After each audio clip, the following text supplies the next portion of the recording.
The following is a conversation with Herman Bustamante, a son, brother, friend, engineer, husband, dad, and to me personally, my papa. I was granted the gift of recording this interview 3 months before he passed with the hopes of preserving his memory. I hope you enjoy our conversation and gain an understanding of who he was as a person. Now, family and friends, here's Herman Aristides Bustamante.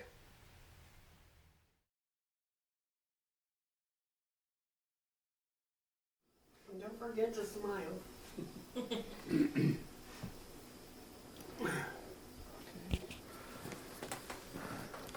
Thank you for sitting down today, Papa.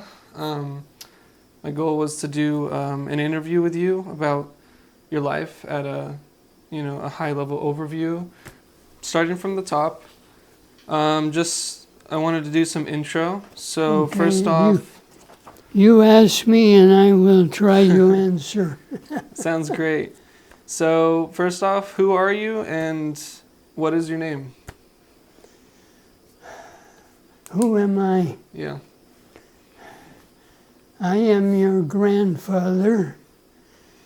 I like to think of myself as the big papa of the Bustamante bunch. And my name is Herman Aristides Ramon Bustamante, Sr. Where and what year were you born? I was born in Central America, country called El Salvador. I was born in the capital, San Salvador.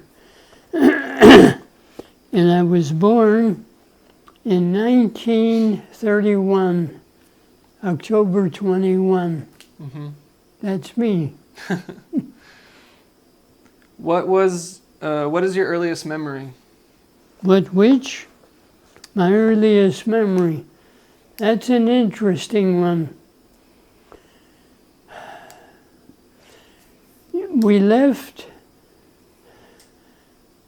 on a ship out of a city called La Unión on the coast. And we came up all along the western coast and came into San Francisco Harbor. The bridge was under construction at the time. And the interesting thing about that question, my earliest memory, I remember nothing, absolutely nothing about the trip until we came under the bridge. Then my brain woke up. I don't know why, but that's what happened.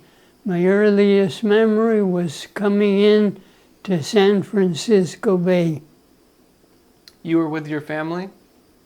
With my parents, my father and my mother. I assume my brother was with me, but I have to admit he's not in my memory banks. Yeah. And my sister didn't quite make it. She was on the way, but she was born about, She was born about 2 or 3 days after we moved into our apartment on Rondell Place between Mission and Valencia off of 16th Street. I'm probably saying too much. No, that's but that's all fine. I remember about. Yeah. I gotta tell you one other thing. People worry about their kids being dropped into like I was, into a foreign culture for me, not knowing a word. I don't think it took more than a week or so before I was running around all over the place playing with the neighborhood kids jabbering away like I was born there. It's amazing what young kids can do. You adapted quickly. Oh yeah, tremendously quickly. Amazing. So that sort of leads me to my next question. How many siblings do you have? 2. My brother Robert Anthony, he was born 7 years before me. An interesting thing, my parents met in San Francisco. And I'm assuming they met probably 1923. My brother was born in 1924. And for some reason, they decided they wanted to go back to Central America. Mm-hmm. And they did. And sometime after, another baby came along, which was me. And I was 7 years younger than my brother, and I lived in Central America for 4 years before we moved back once again to San Francisco, California. So are you technically the only one to be born in El Salvador? Technically, what? Are you technically the only one of your siblings? I'm the only one born in Central America. I'm the only foreigner. Would you believe I had to go get my citizenship? Yeah. When I was in college, I must have been a couple of years along, and I thought I had learned quite a bit that I ought to be able to get a good job. So I went out on Market Street, walking up the street looking for a company that might hire me. Well, here's this big ad, this company that does all kinds of work for the, both the government and local shipping companies. Well, the guy fell in love with what I showed him. I had all kinds of drawings that I had made, drafting drawings. And the guy says, "How soon can you start?" Mm-hmm. I said, "Right now." Hallelujah. So he hands me a bunch of papers. I'm filling them out. I get to a question. Citizenship. I don't know, I guess I'm American, but I wasn't. My father had neglected to include me when he became a citizen. I could have been automatically made a citizen, but it didn't occur to him. So here I am, a foreigner. And the guy says, "I'm terribly sorry. I love your work. I'd love to hire you, but go get your citizenship and come back." Yeah. So that's what happened. That's funny. Well, taking a step back to your childhood, why did your parents decide to move back to the United States for a second time? Now this is a guess. My guess is that things tended to be quite unstable. You could never know when there was going to be a revolution. Now you might think I'm exaggerating, but let me tell you from my own experience. Twice I planned to make a trip to my country in Central America. And as we were talking and making preparations, what happens? Boom! A revolution. Twice. So I gave up. I see. I never tried again. So you've never been back to El Salvador? Nope. Makes sense. So you said you took a boat to San Francisco. Is that where you spent most of your childhood? We moved into San Francisco initially. I shouldn't say initially because my parents lived in San Francisco all the time that they were here. But I started out in the Mission, 16th Street. And my father was always looking to improve in every possible way. Well, let me tell you first of all, his job was sorting clothes in the laundry. As you can imagine, not a very impressive position. So he decided, I need more money. And he went out and he talked to several of the local small restaurants in the Mission. And at night he would do the cleaning up, and at day he would go to the laundry. But that didn't last that long. That did not last that long. He kept looking. Let me think exactly. I cannot remember what his second job was, but it was better than the first. I have to apologize. That's okay. His third job was more impressive. The Second World War started, and when the Second World War broke out, the government put out a bulletin. We are going to be training electricians, machinists, mechanics, you name it, we need them. And if you come and let us train you, you will be given a job at the end of your training. What more could he ask for? He immediately started going to classes, and he became a machinist. And that's what he worked at from then on.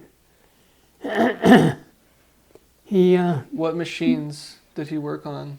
I have no idea about the machines. All I know is that he made small pieces for all kinds of military equipment. I don't know the details. I'm not sure that he knew really. He just made the pieces to the shape and size that he was supposed to. And so from then on, we were pretty comfortable. Are you going to be asking me about our homes? I will, yes. So, yes, that's the next one. My dad told me about a unique story of how your dad got your family home. So how did he acquire your family home? We went in 2 steps. What happened was that he always kept his eyes open. My dad was amazing. No matter what he was looking for, he always looked for a way to get it cheaper, to get it better in some way. Anyhow, a big ad came out in the newspaper. And the ad said, the city has decided to expand Mission Dolores Park. And they are going to do it by knocking down a whole row of houses at the end of the park. However, they are not going to just dump the houses. They are going to give them away for free for anyone who owns a lot and will pay to have the house moved to the lot. And that's what he did. We ended up living on 552 Ellsworth Street, San Francisco, in Bernal Heights. They took the house up Mission Street, went down, what was it? It wasn't Cortlandt. Anyhow, they went down a street farther than where the house was going, but it made it easier because they came down. They didn't have to go up any hills. And then they came back around the corner and planted it on the lot. And my brother and I used to have a wonderful time. We would come and play under the house while it was being built. Oh. You see, the bottom floor was just empty for storage, for whatever, for parking a car. And so they knocked it down, brought the top floor, then rebuilt the bottom. And that's how we ended up on 552 Ellsworth Street. But he was not happy with that house. He wanted something a little nicer. And I don't know if there was something special that happened, but he saw this house on 146 27th Street between Guerrero and Dolores, and he bought it. Now, there was something special about this house. First of all, the living space was upstairs. Downstairs, at the beginning, there was a grocery store. But things were changing dramatically in those days, and the grocery store ended up disappearing because it wasn't making any money. And he put in a garage for his car. Now, behind the house, there was a second house. That second house was a complete one-bedroom house, which was intended to be for rental property. And my mother had her own little garden between the two houses, and she loved her gardening. She was always back there doing all kinds of stuff. So as you can see, my dad never stopped looking ahead. So when the grocery store went out of business or sold the property, did your dad come in and purchase it? The guy who sold the property to my dad, I don't think he ran the store. I think somebody else ran the store. But like I say, it wasn't a big, it was a time in which big grocery stores were taking over. Oh, okay. And that's what happened. I can't remember which one it was that set up a business on Mission Street, which was only about 4 blocks away. Yeah. So it was much more convenient to go to the big one than to go to the dumpy little one that probably charged higher prices too. Yeah. So that's what happened there. Okay. So what was your household like growing up? Like, what was the dynamic with your siblings and your parents? What was it like in my house?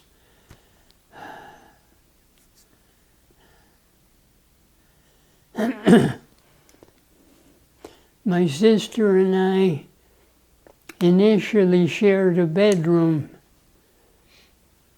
And my brother had a separate room. my parents had their own room. And it turned out that the bedroom that I shared with my sister had a problem. It was fine for us, but the trouble was that we had a dog and we had cats. The dog was not a big deal, but the doggone cats would come around and chase our cat, howling and screaming and making all kinds of noise trying to get to the cat. One man and one lady, all night. So anyhow, eventually that went away. Mm-hmm. So that was what I remember.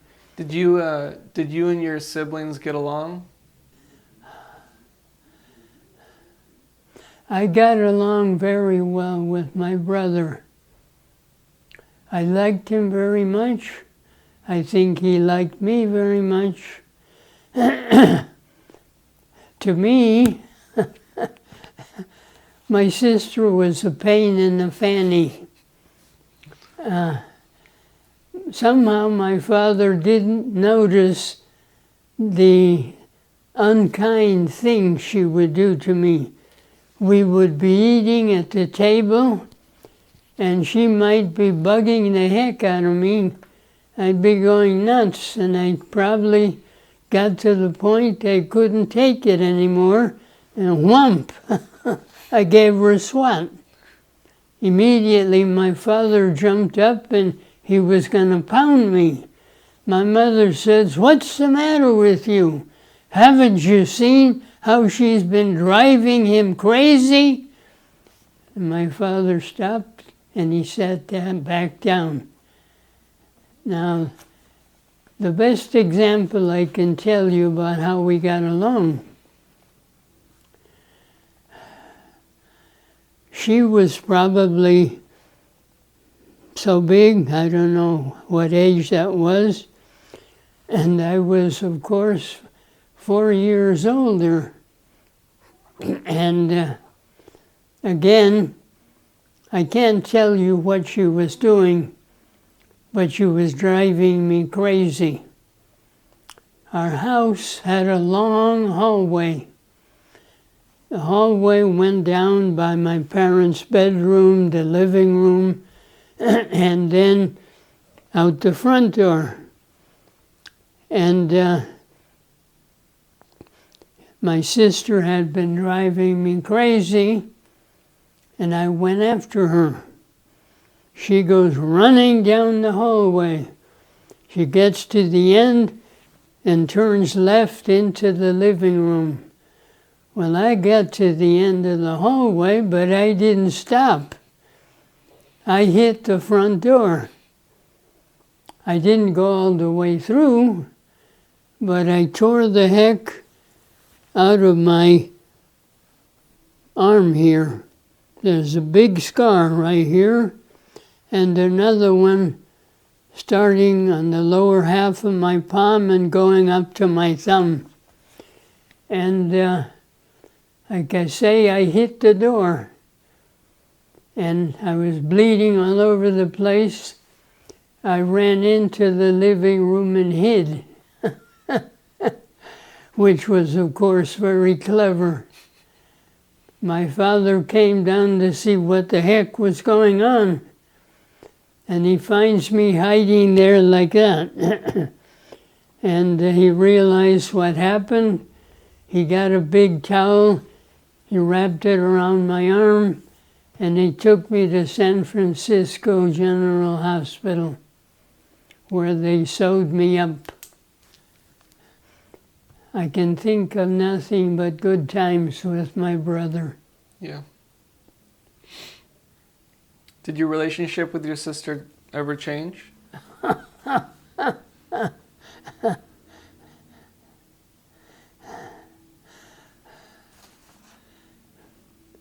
we are very, very different.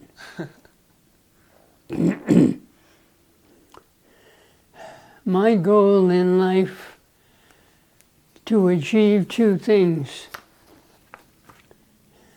to make my wives very happy, to provide them with everything necessary, and to provide my kids with everything I could to give them the best education I could give them. And so that was what I hoped to accomplish. So you can imagine, I have one child with a PhD, 2 masters, the rest bachelors except for one who only got an AA degree because she wanted to get married. That was Joanna.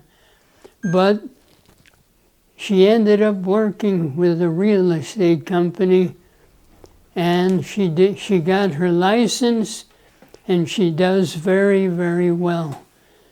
So all of them are doing well. And I think that answers your question. We talked about your mom and dad a little bit, but can you describe your mom and dad, what they were like? I guess when I pray for them, number one. And I always mention the fact that my parents' goals were, 1, to educate us, and 2, to help us retain our physical strength and health. My mother took charge of maintaining our physical strength and health. She did that by taking us to UC San Francisco, which was the best hospital in the city. They were never, never, ever cheap in any way with us. They could have gone to a cheaper hospital. They could have gone to a more convenient hospital. They chose to go clear across town to Parnassus Heights to take us to UC San Francisco. They always made a point to put their children first. They always tried to do best for us in every way. And my father took charge of the other part of bringing us up. My mother was the keeping us healthy and strong. My father prepared us to go to college. He always stressed the fact that we were going to college. From the beginning, when I was a young kid delivering papers, he said, "You're going to UC Berkeley." Okay, I'm going to UC Berkeley. And I did. By golly, I did. He was amazing as a father. He always tried to guide me. And he did, up to the point where I left him behind. You know, he was not an educated man. And I ran into several problems that were keeping me back in school and eventually in college. Well, when we got to those points, he realized he needed help. And he hired somebody to help me with whatever problems I had. I had to learn to give a speech. That was a tough one. He made it happen. I learned to give a speech. He never stopped. He was an amazing, amazing, outstanding father. Do you think your father wanted you to go to college because he didn't want you to struggle to find work in the same way? Yeah, he wanted me to have a better life, a better job, which would allow me to do more than what he did initially for my children. You know, if I was going to give them a good education, like he gave me, my goal was to have all my kids go to college, which they did. And obviously, I was going to need more money, a better education, etc., etc. And he helped me make it happen. The next question, what do you remember about being a kid during the Second World War?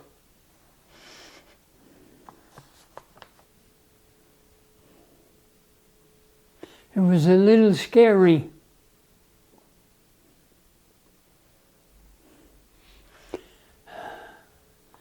I didn't really realize things, I don't believe. You know, there's a war. People are dying in different places. And supposedly, some crazy Japanese were trying to attack us in San Francisco. I couldn't understand this. You know, it really didn't have a really complete meaning to me. But anyhow,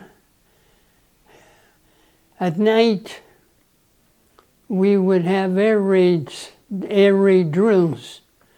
Sirens would go off, real sirens. When we heard the sirens, our parents would drop big shades over all windows that might be illuminated so that light would not come out from the house and let bomber aircraft see where we were. And so that was a little scary. Did your parents ever make an effort to hide the danger of the situation? They understood the danger, and I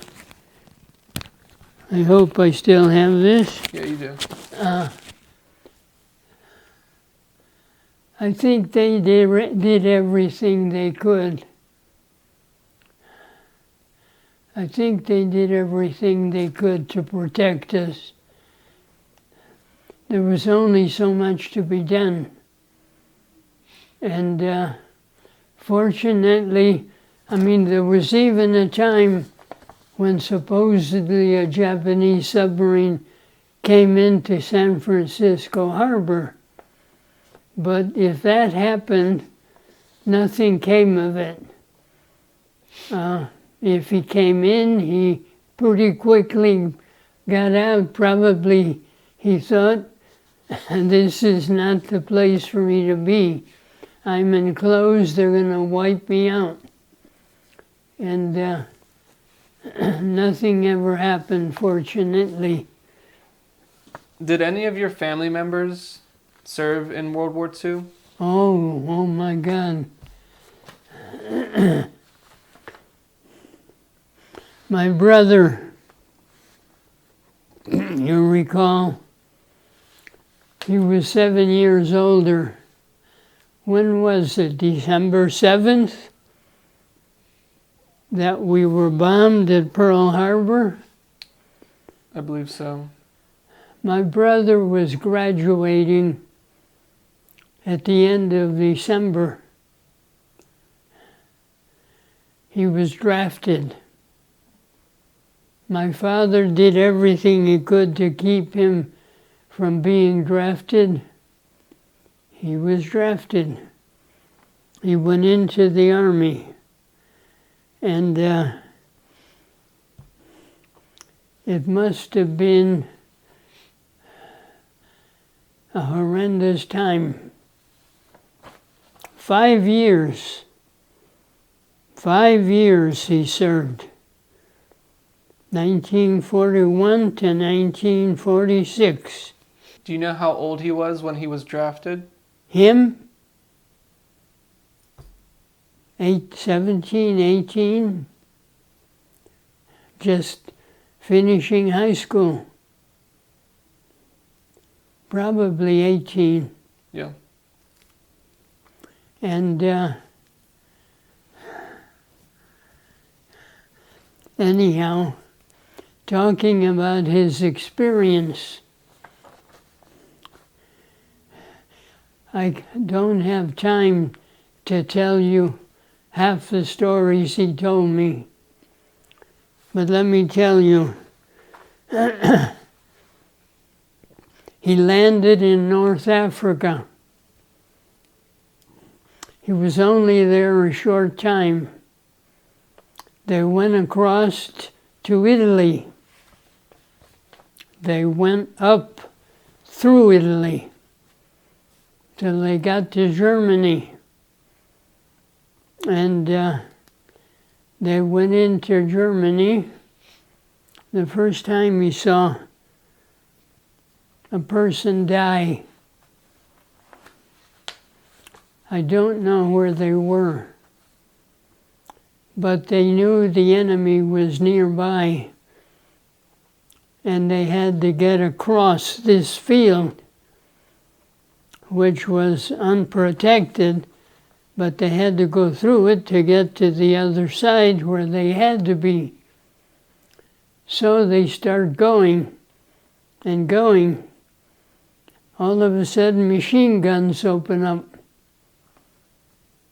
And my brother, of course, and all the others were trying to get away. And suddenly he realized that the fellow that was running beside him wasn't there anymore. And he stopped and he looked back.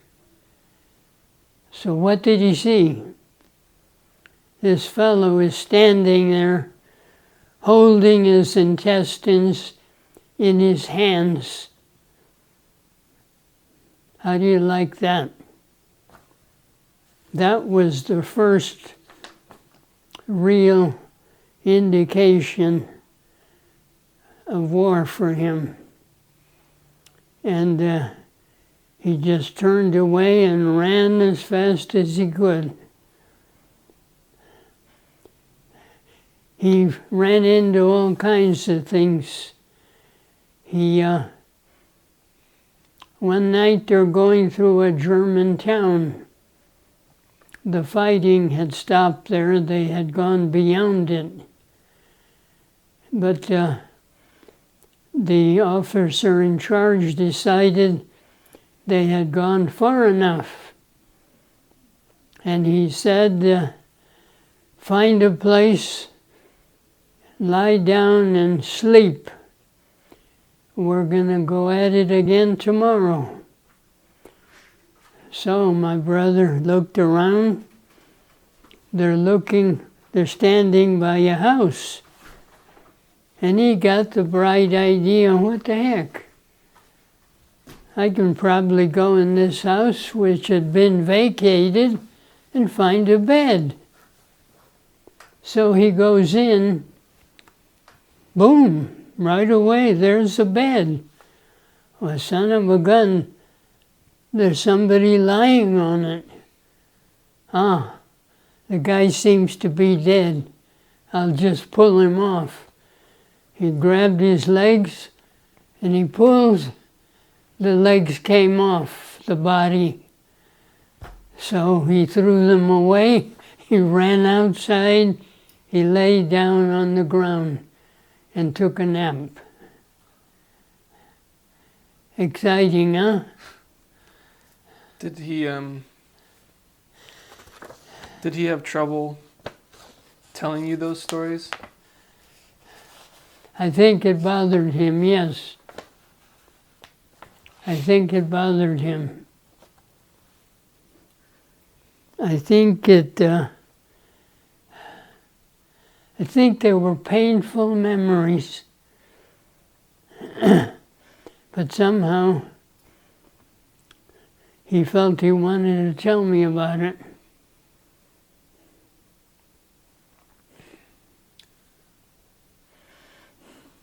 Well, I love my brother. moving on to a more happy note. Can you describe a happy memory from your childhood?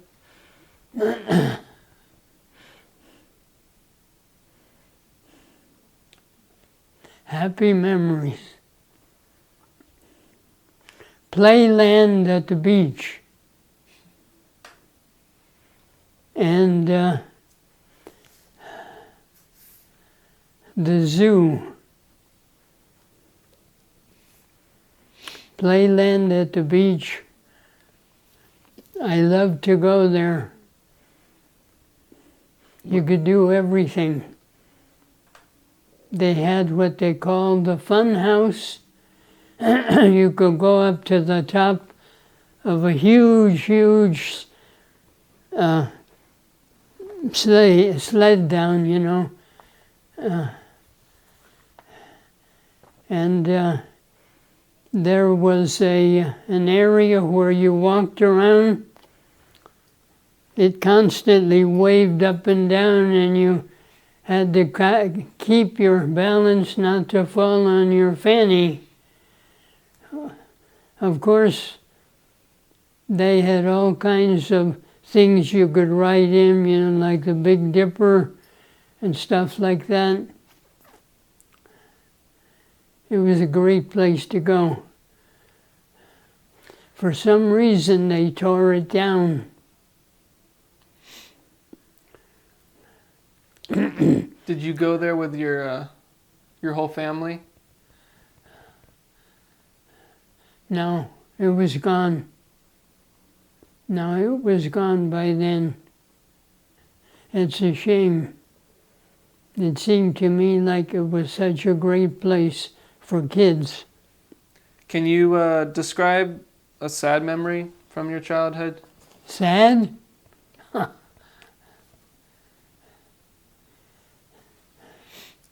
Probably the saddest thing for me was to have my brother go away. I loved my brother so much. I hated the idea of his going to the army. But, well, let me tell you something. Maybe it doesn't quite fit your question, but it popped into my head. I told you I grew up in the Mission District. It tended to be an area where you had to be aware of what could happen and be ready for it and act quickly if it did. Now, why do I say that?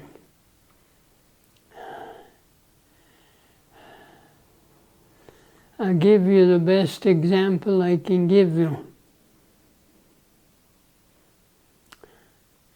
When I was dating Jerry, I thought I would take her to my favorite restaurant in the Mission District.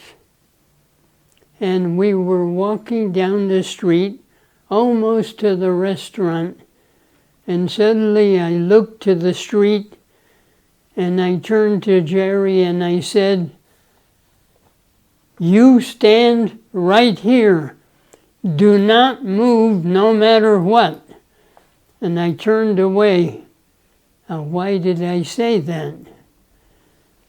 There were two men standing in the street. One guy was grabbing the other like that, trying to turn him over. Why? Because the street only had room for two lanes, one going and one coming. And if he got him on the ground, he was going to get killed. When I said to Jerry, "Stand there and don't move," I immediately began going towards him. And on top of that, another fella who who was behind me, 6, 7 feet, he also immediately started going as I was towards the two men. The guy who was trying to turn the other guy over immediately stopped, jumped in his car and took off. So me and the other guy stopped, went back to doing what we were doing. So the mission was, you had to know how to recognize a problem. You had to know how to recognize danger and act accordingly, whether it's to protect yourself or possibly protect somebody else.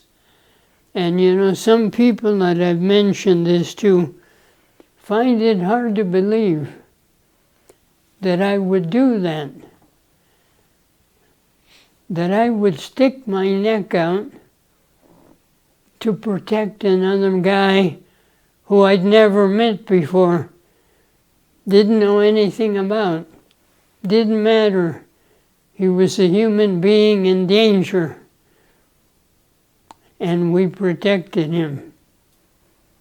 So in some ways, there were good things we learned to do in the mission, but we had to know when to do it and not get ourselves killed. What is a funny story from your childhood? Funny? Funny story. Oh my. Okay. Growing up on Ellsworth Street. It was an area that was not totally developed. Since my father brought his house and had it put there had to be empty land. There were all kinds of funny things, you might say, that happened there. You know, kids played out in the street, and they were sort of semi-funny. Again, I guess I had the habit of helping somebody that had a problem. There were two sisters who lived nearby, and I can't remember what happened, but one of them got in some kind of difficulty, and they decided to go help her. And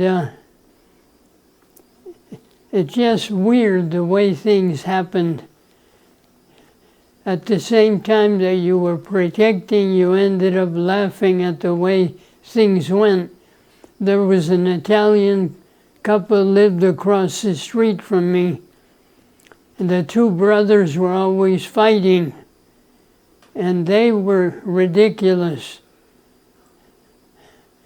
I would laugh at the dumb things that they would do, but I don't know, it's the way kids behaved and kids lived like that in those days. Yeah. It seemed you needed to know, one, when there was danger, two, how to protect yourself, three, when it was time to back away and sort of laugh at what was happening. I don't know, strange. Yeah. But somehow I made it through. What can I say? Yeah. So what did you like to do for fun as a kid? Did you like sports or certain games? I was probably the worst athlete you ever met.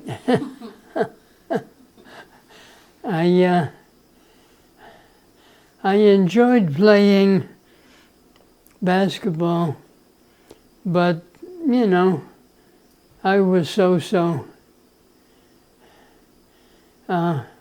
Football, who would want me on their football team? I was a little runt. Did you enjoy having friends over? I always enjoyed visiting. I think I can say that at any age. Yeah. In Georgia, I had a great time. You know, I only came to Georgia because 2 of my daughters had married and moved there.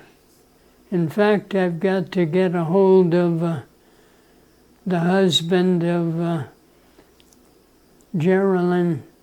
His father died recently, and I've had difficulty connecting with him and talk to him about it.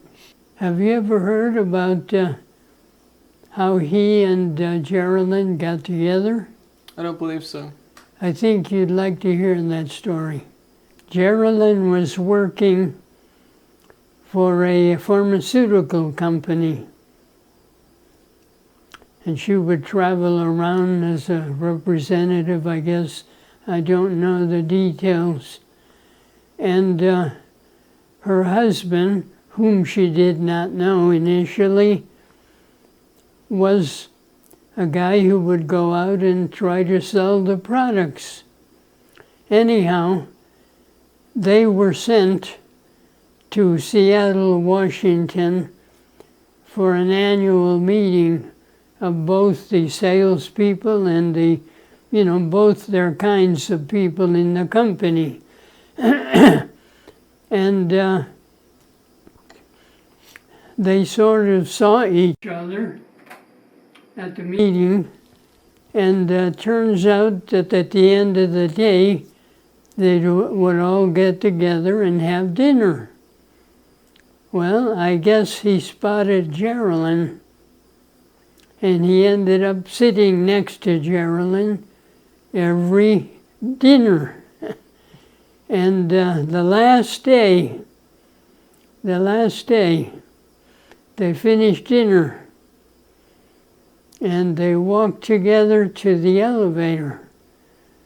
They get in the elevator, and they go to whatever they're going, and before she knows what's happening, he grabs her and he kisses her. Okay? Anyhow, she came home from that event, and we picked her up at the airport, me and Jerry. And as we're driving with her home, she bursts out crying. I thought, my God, what's happening here? She can't stop crying, so I pulled over and stopped. And, both me and her mother said, well, what's happening? What's wrong? She says, I think I'm going crazy. See, she had met a guy in college, Stuyvesant Wainwright III. That was his name, Stuyvesant Wainwright III. And she thought she loved him, and she got engaged. Okay? As far as Jerry and me, we thought, she's nuts. She is absolutely nuts. He may be a sort of a okay guy, but his family is nothing, absolutely nothing like what our family is. They will never go together well. Well, she insisted, I'm going to marry him. And then she meets this joker in Seattle, and she's crying all over the place. I don't know what I'm doing. And Jerry turned to her and she says, we're canceling the wedding. You cannot get married under these conditions. We're canceling the wedding. And we did. And then we turned to her and we said, you are coming to live with us. Anyhow, she told us about JT, the guy who grabbed her in the elevator, and he called up his mother when he got home. He says, Mom, I met the girl I'm going to marry. Really? Yeah, he says, unfortunately, there's one problem. She's already engaged to be married. And the guy says, she says to him, JT, come home, you must be drunk. Anyway, make a long story short, she realized she couldn't marry Stivey. She didn't really feel towards him the way she seemed to be feeling towards this crazy guy in the elevator, and she agreed to call it off. Mm-hmm. Anyhow, as you might guess, one thing led to another. She came to live with us for 2 years. We told her, you got to live with us for 2 years. Otherwise, and you're going to see a therapist. You're going to see the therapist that your mom went through when she was still having problems with your father dying. And that's what we did. She came to live with us in Santa Clara. She had her own room. She put in her own phone, which she paid for. And she and JT, her future husband, talked every night. And as the time came close to being 2 years, of course she already had her wedding dress. He bought a house. He sent her a picture. He says, this is your house. And everything happened. They are still married. Yeah. And they're very happy. I said thank you for sharing that. Oh. Who was your first kiss? My first kiss? Yes. Wow. Well, the thing is, I probably kissed a couple of girls, but it's not a memory that meant anything. I couldn't tell you. Yeah. On the other hand, when I met your grandmother at the Latino meeting, I would say,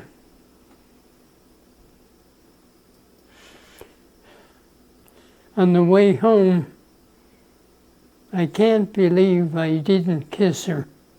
Mm-hmm.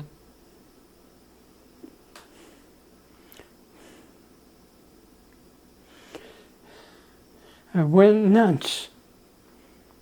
I've got to say, I went nuts. I can't imagine thinking of another girl after her. And I didn't. So, as far as I'm concerned, she was my first kiss. Were there any family members, either immediate or extended family that sort of took you under their wing when you were in your youth? I have to tell you, I'm glad you asked me that. I had a cousin, Jose Miguel Macay. If you want a good friend, get somebody like Jose Miguel Macay. You know, when we met, my parents, after they bought a house, began bringing people in our family to the U.S., sponsoring them. What that meant was they had to provide them with a place to live initially and feed them. Okay? And anyhow, the first, I believe it was the first family, the Macay family. My uncle Felipe, his wife, my tia Toñita, they had Jose Miguel, Carlos, and Felipe Jr. Carlos and and Felipe Jr. were not my kind of people, if you will. Jose Miguel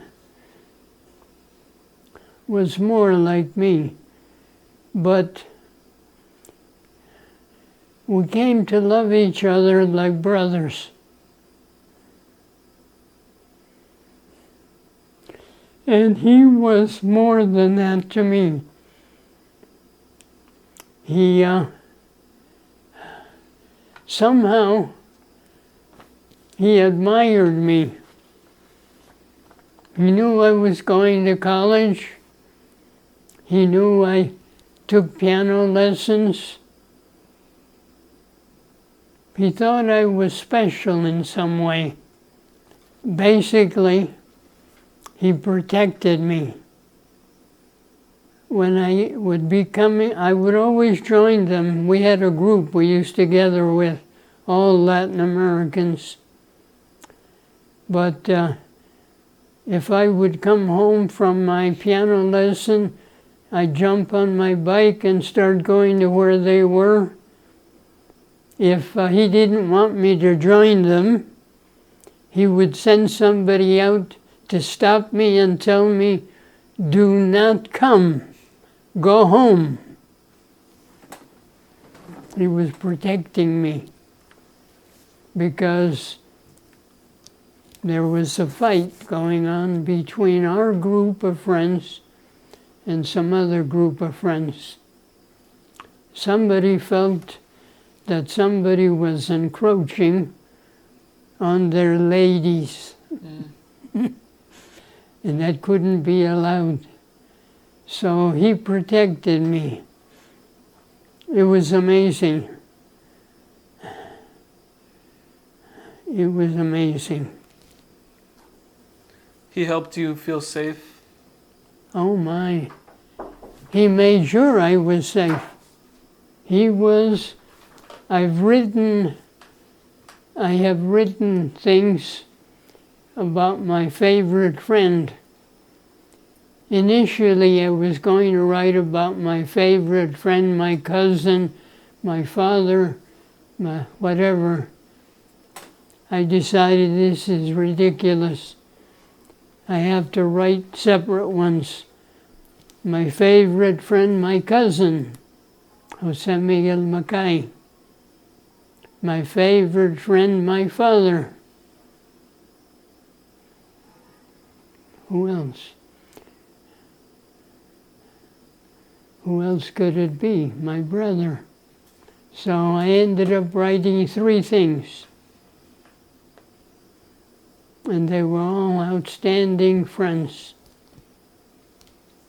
I have been blessed by God in so many ways. What was the age difference? We were probably 10, 11, something like that. Might have been as young as 7 or 8. Well, looking a little farther in your youth, what was an impactful lesson you learned as a young man? You know, spending time with my cousin, that's a good thing. We used to go out riding on our bikes, going from this park to that park to whatever. And we went up, I can't remember the name anymore, but a park way up in the hills. And somehow the way he acted towards me and the things he did for me, I don't know, nothing could be more impactful than that to me. So maybe the way he showed love to you. The way he showed his love, caring, protection, and well, no, he didn't. It wasn't just that. We loved each other. We loved each other, I think, as much as two men can love each other. He always looked out for me, and as we grew up, I began looking out for him. But of course not in the same way that he did. No, I tried to help him. You know, he did not have a very good education. So I guided him as to how he could learn a trade, if you will, which is really what he ended up doing. There's a, I guess they called it continuation school in San Francisco. Well, continuation school basically was sort of like the name implied. It tried to go beyond high school. It tried to get you to the point of learning a trade without you really realizing what you were doing. In some ways, some kids seem to not want that. They wanted to go out and have fun and stuff. Well, he ended up learning more than others did. He was a hard worker, and they ended up, when I say they, I mean he and his brothers actually ended up and starting their own little business. They would repair radios and other simple stuff. And they did, they kept themselves going. But there came a time when they needed more. Two of them they all ended up being married, but Carlos was a horrible husband. He didn't do well for his wife or his kids. Felipito was not much better. He ended up going off to Alaska. He heard that you could get tremendously good paying jobs in going into harvesting trees, into the tree business. And unfortunately, he got himself killed up there. I don't know the details. So, but Jose Miguel, he was a good man. Unfortunately, when the war came along, the war being the Korean War, he ended up being sent there. And somehow I think that made him give a lot of thought to where he was going. And when he came back, he ended up getting married to a good woman. He had 4 children, and he took care of them as best he could. He was a good man. And he and I loved each other tremendously. I don't know if I answered your question. I think that answers my question. So number 19, was there anybody that you looked up to? I know you've spoken a lot about Jose, but was there any individual in your life or in the public eye at the time that you looked up to?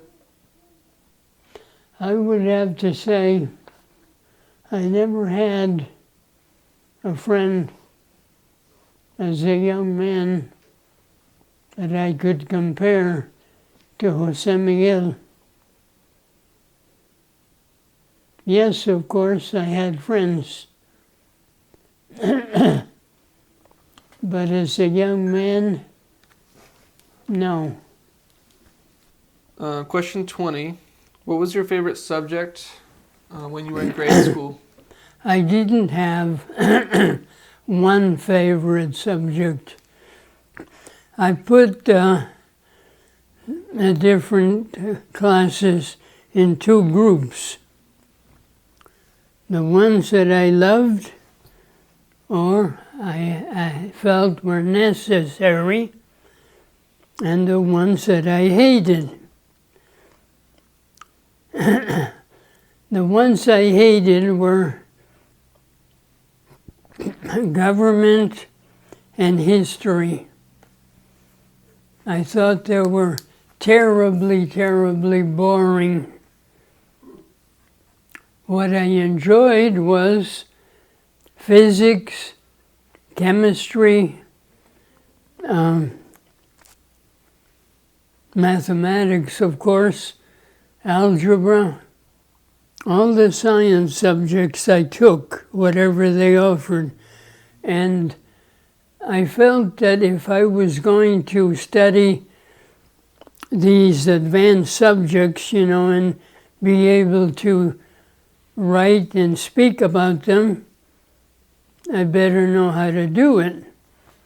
So I took all of the writing and speech classes that I could in high school. And I ended up taking more in college. I found out later on, I mentioned that I hated government and history. I had as a requirement in college to take a class in government and a class in history. So, like it or not, I did. I fell in love with it. Why? The teacher? Because of the professor. They made it come alive. Made me think about what the heck was important and what did I need to think about. And so it all depended on the professor. And that was also important when I took a class in philosophy. I fell in love with it. Oh boy, I thought this is great. I took a second class in philosophy. I couldn't take it. The guy would come in, he would sit down like that, and he would begin talking, and oh, gee whiz, all of a sudden he changed the subject. Oh, gee whiz, all of a sudden. So he was going like this. You know, he didn't know where the heck he was going. And I said to myself, how can I prepare for this class? Aha! The room we met in, if you went to Berkeley, you would be familiar with it. It's the first room that you would go into for a big class coming in from the outside. And it has a nice slope to it. I sat in the very last row in the room, and I took a nap. Oh. And then I would read the book when I went home. You know, they couldn't say I didn't attend. I did. I just totally ignored him and read the book. I guess I had a pretty broad range of things I enjoyed. Right. Well, what did you decide to study in school, and did those classes you enjoyed have an influence on that? Well, the real decision, let me tell you how it happened. When I was going to go to Berkeley, my father asked me, what do you want to study? And I said, well, I am not really absolutely sure, but I've always thought it would be really fun to design cars or design airplanes. My mother says, no, no, no. You've got to be a doctor, a dentist, or a lawyer, something like that everybody needs. Well, I didn't argue with her. I told my father, well, I'm going to start in dentistry. Let's see what happens. I couldn't take it. I could not take it. I told my dad after a short time, I'm sorry, but I'm going to switch. I switched to mechanical engineering. And after I was about, let me see, how did it go? I took one class in electronics. I fell in love with it. I told my dad, I'm sorry, I'm going to switch again. I'm going to go into electrical engineering. And I never changed course. Mm-hmm. So that slowed me down because I had to repeat some things. I didn't take some math classes I should have. That was the main thing. Primarily the mathematics. What about electrical engineering was so interesting to you? Why was it so exciting for me? Well, for one thing, I used to drive across the bridge. And if you look at it as you leave the Berkeley area and go towards San Francisco, there are antennas in the water. Pretty soon I was able to figure out which frequencies they must be operating at and how they were being set up for what. So the more I learned, the more excited I got about it. And I just enjoyed the idea of designing circuits that did different functions. I mean, you could design a particular circuit which would do nothing more than give you more power and protection to the signal source, or otherwise you could design it in a different way, and you had to decide exactly what did you want to build into your electronics. So the more I got into it, the more excited I got, and never changed my mind. Mm-hmm. The only problem I ran into was that I had to go into the Army. Now, why did I have to go into the Army? See, I had gotten a 4-year deferment, and I didn't keep that in mind. And when my 4 years were up, I should have applied for an extension beforehand for an additional year, so I'd make up what I had ignored before. Unfortunately, I didn't realize that, and by the time I knew what I should have done, I was in the Army. So, but it turned out okay. The Army actually made me do thinking about a variety of things that I had not really thought about before. So it made me grow, if you will. Right. And it turned out okay. When I came back from the Army, I was fortunate. I figured out when the classes were going to start in Berkeley.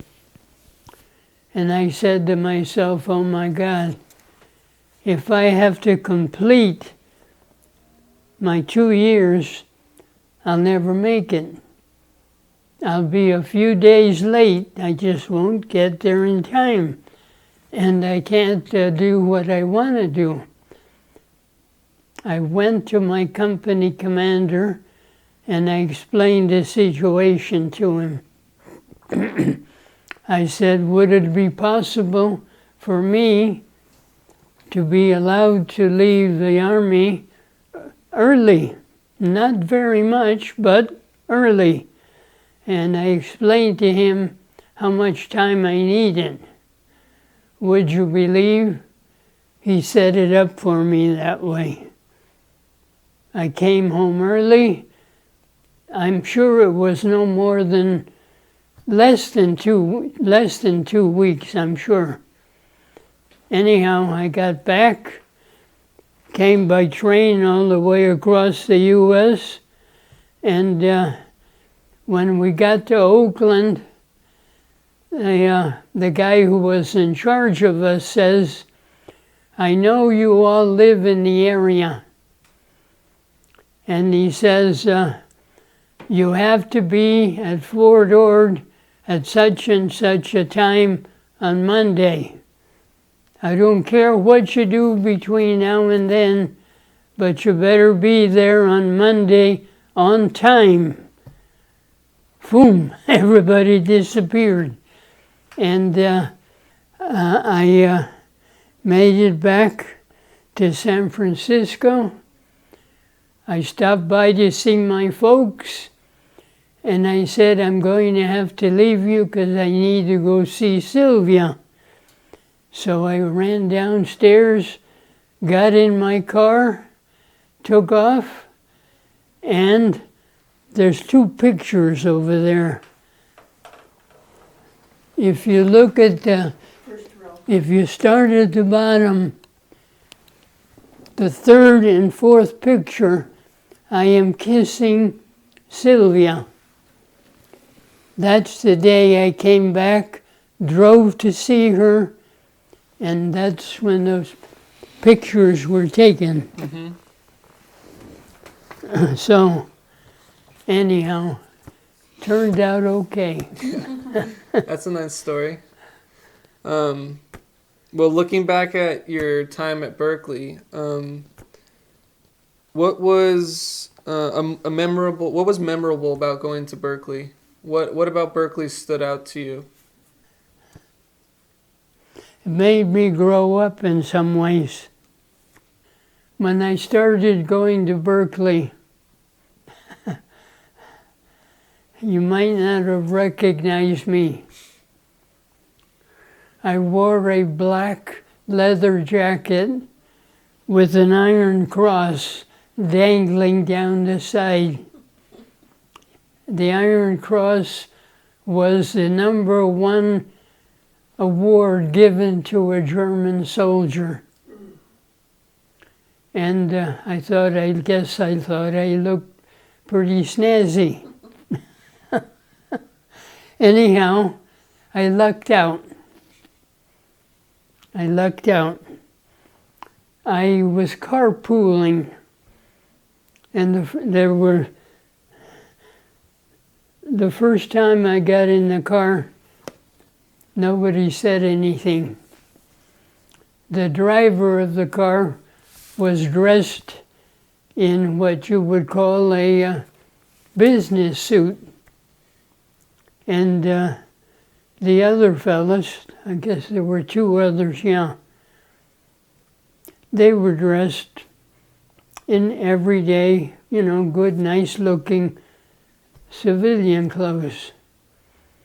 And they were very gentle with me. They gradually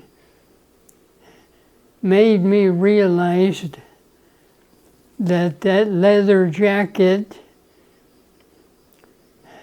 didn't really seem to fit in the environment that a typical Berkeley student would think of living in. And anyhow, to make a long story short, I thought about it, I changed my wardrobe, and I changed the way I thought about several things. But they helped me a lot. They helped me fit into the Berkeley culture. It was good. Do you think that helped you not only fit in socially but also academically? Academically, I had no trouble fitting in. I was able, anything I was seriously interested in, I was able to do, no problem. When I found that the material either didn't fit what I was interested in or wasn't really being covered the way it should be, I made whatever changes I needed to make it what I needed. So things went fine. Mm-hmm.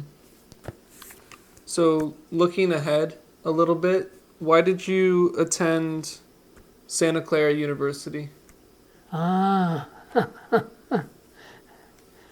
Okay. Convenience. It's a very interesting story. I decided I didn't know enough. I needed to go back and get a master's degree. And I found out that Santa Clara had a program where all their advanced degree classes were taught very early in the day. In fact, the earliest started at 7. So I thought, I think I better check it out. I checked the schedule and I thought, oh my God, I may have blown it. The classes looked like they already started. Anyhow, I looked at what I wanted to take, And I thought, well, what the heck? What have I got to lose? I'm going to go down and go into the class and see what it's like. At least evaluate it. So I go in and I sit down. I take the first midterm. How do you like that? Okay, he hands out the midterms and I say, oh geez, oh well, I'm here. I got a B. Okay, I got a B. And when I came back after the test and I got my paper back, of course I stayed to talk to the professor. And I said, I'm so-and-so. I guess you realize I snuck into your class on the day of the first midterm. He says, yeah, I saw that. I said, would you be willing to let me take your class? It looks like you fit in pretty good, so why not?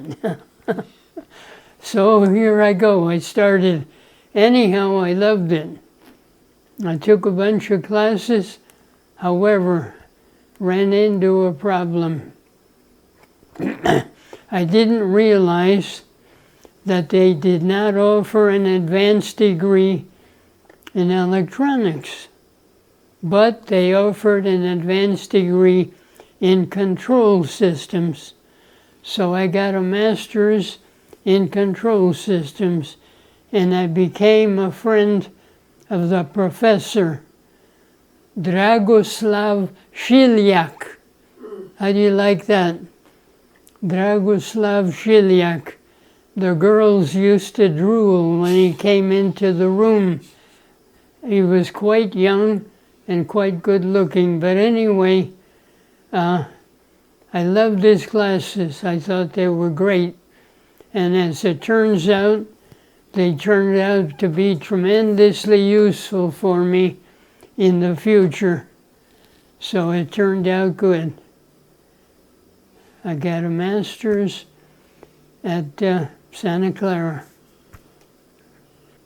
How old were you when you attended Santa Clara? Maria Elena was a baby. So she was the last one born. I was probably 29, 30. Yeah. Yeah. Something like that. Why did you decide to go to Stanford? And also, why did you decide to leave Stanford? Okay. Well, when I finished at Santa Clara, I decided I don't consider going to Santa Clara a waste of time. I've learned a lot of very useful things, but I still don't know everything I want to know in communications.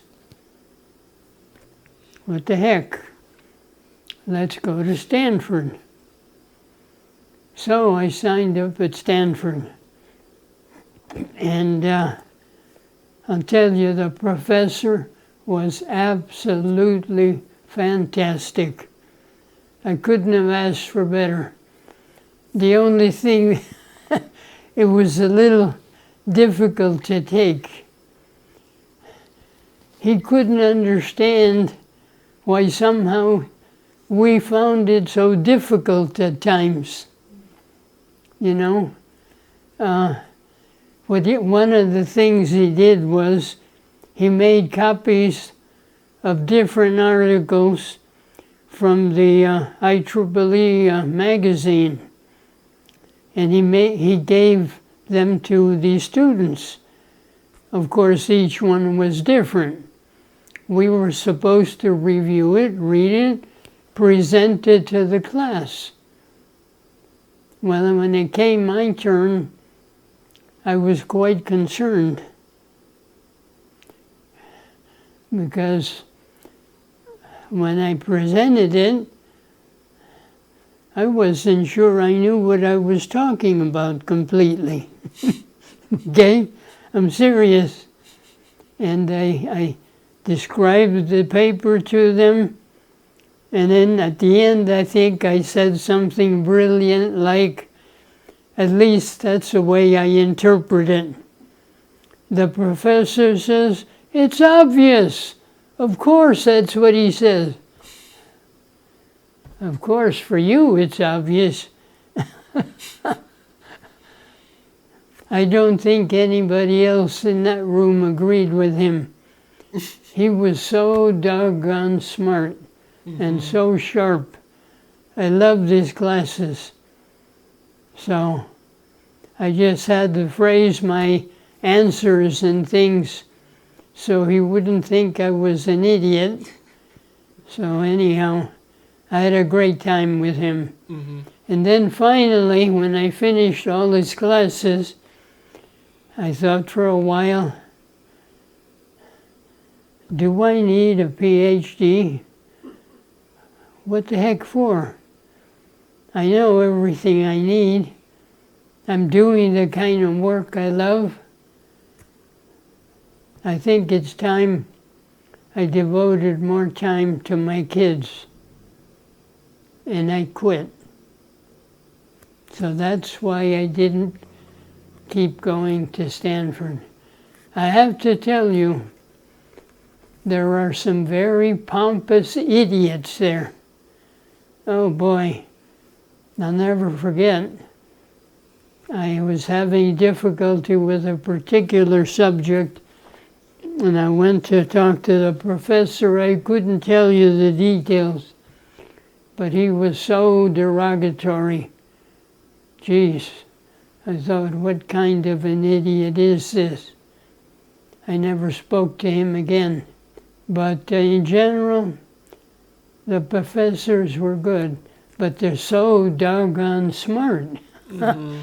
There was one of my professors, he used to prepare his lecture at lunch on the day he was going to give it to us. How do I know that? Because I would see him working like crazy. So anyway, so that's why I quit. I didn't feel I needed it for my work, and I thought it would be better to have more time for my family. So I quit.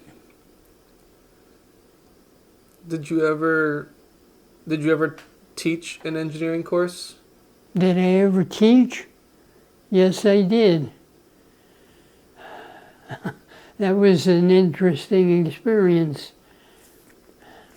Apparently, there was a professor at San Jose State going on something, I don't remember what he called it, but he was leaving for a couple of years.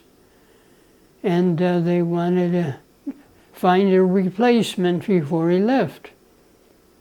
And they contacted us at the company where I worked, Stanford Telecom. They knew the people that owned it, and and they, I don't remember it, but they mentioned it to a couple of us, me being one of them, and I thought, well, what the heck? It might be interesting. So I volunteer. I go there and I meet with a professor, and I ask him to show me what book he plans to use. He says, "Oh, I'm writing a book." "Really? Well, may I see what you have?" He says, "Here, this is what I use." So he hands me a thing about so thick. And I say, "Great, thank you very much. Do you mind if I take this with me?" No, that's yours. You can keep it." I go home. I look at it. He's got to be kidding. He has got to be kidding. I will never, ever use this. He's covering the same material we had covered in one of the Stanford classes. I said, I'm going to use the book we used there. It was excellent. It was a wonderful book. I can't use his trash. I didn't tell anybody. I just did it. I told him the first day of class, the book we're going to be using is quite different. And I have a copy here of each of them. There were two. One was the electronics class and the other was a math class. I said, you're going to need both of these for this class. And I taught the class. In my opinion, the class did great. There were only two guys that didn't pass. One guy, he just could not handle it. He could not handle it. There was nothing I could do for him. The other guy was an idiot. He thought he could fool his way through somehow. I don't know what the heck he was thinking. But after about a third of the way through, I decided I'm wasting my time. I will grade his paper fairly, but it's obvious he really isn't here, seriously. So those two unfortunately didn't make it. But everybody else did great. There was one idiot that used to sit in the back of the room playing with something in his hand, I don't know what. He got nothing but A's. He just looked around and tossed this thing. The guy was sharp. Yeah. So anyhow, I had a good time. Did going to college or university, did that have any impact on your view of the world? Going to the university? No. I think it convinced me how important it was to educate your children, because it showed me what could be done by a good education and what you could not do without one. So I did everything I could to educate all my kids as far as they would go. And I think they turned out like a pretty good bunch. What can I say? I think so. So, my last question for school, you may have already talked about this, but what really caused you, either from your childhood or something at school, what caused you to want to pursue engineering? What caused me? It was gradual. I didn't start out in engineering. Right. But when I switched to it, I decided I like this. And then I began making changes to be more what I really enjoyed. And the more I did that, the more I understood that what I really loved to do was electronics. Mm-hmm. I loved to design things. I started out designing transistor circuits.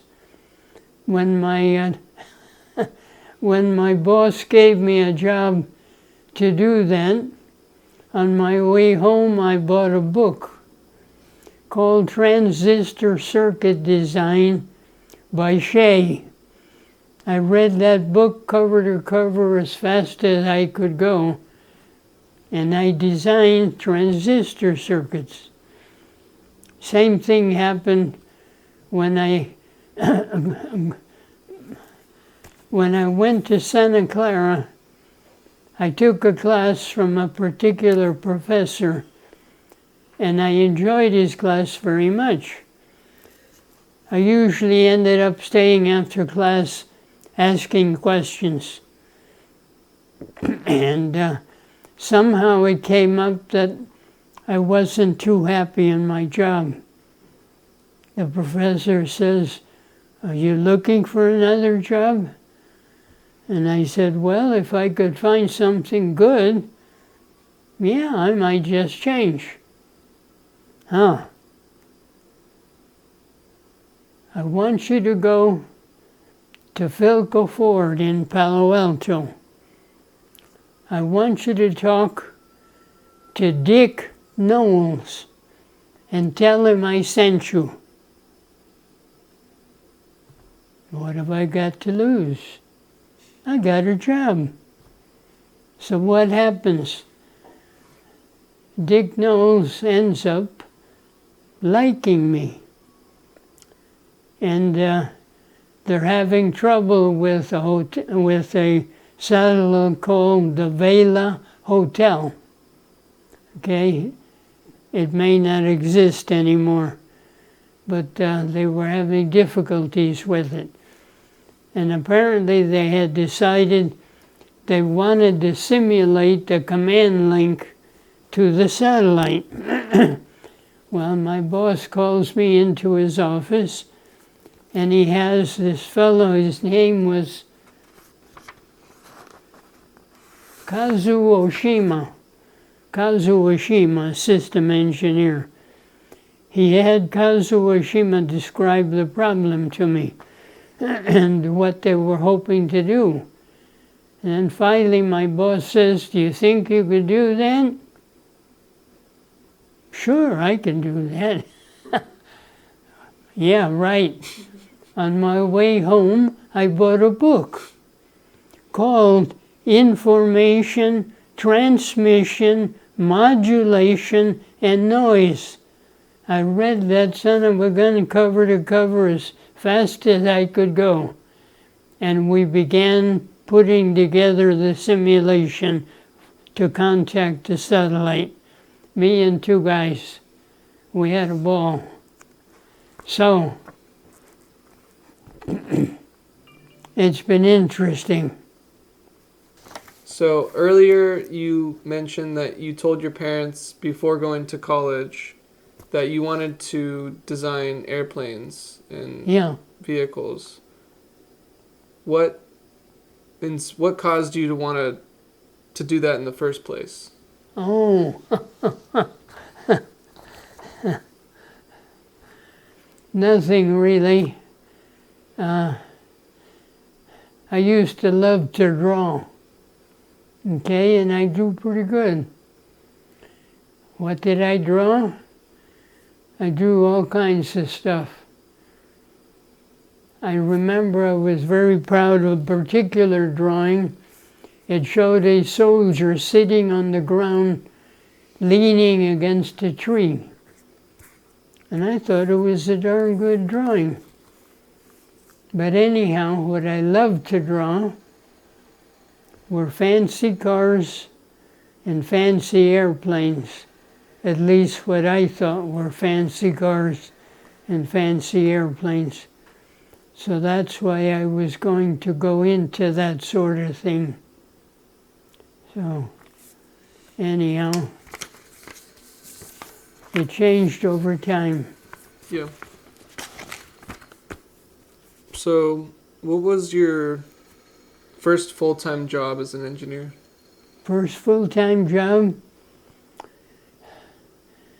I worked at Boeing down in southern San Fernando Valley. In fact, it was North Hollywood. That's where I learned about transistors. Mm-hmm. It was good. It was fun. but I knew I wanted more. So over time, I began looking beyond, and things happened, which I've already mentioned. Right.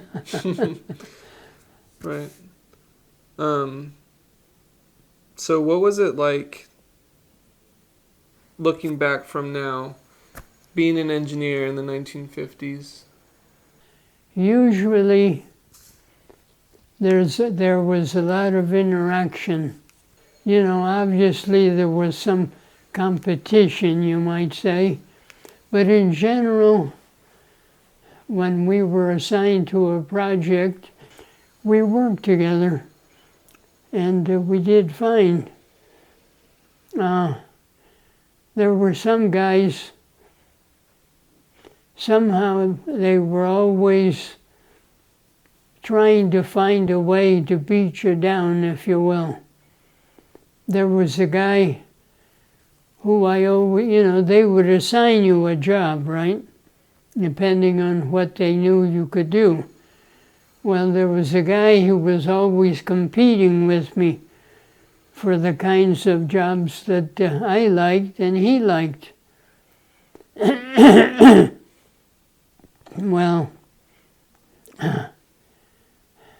he was not a nice fellow. He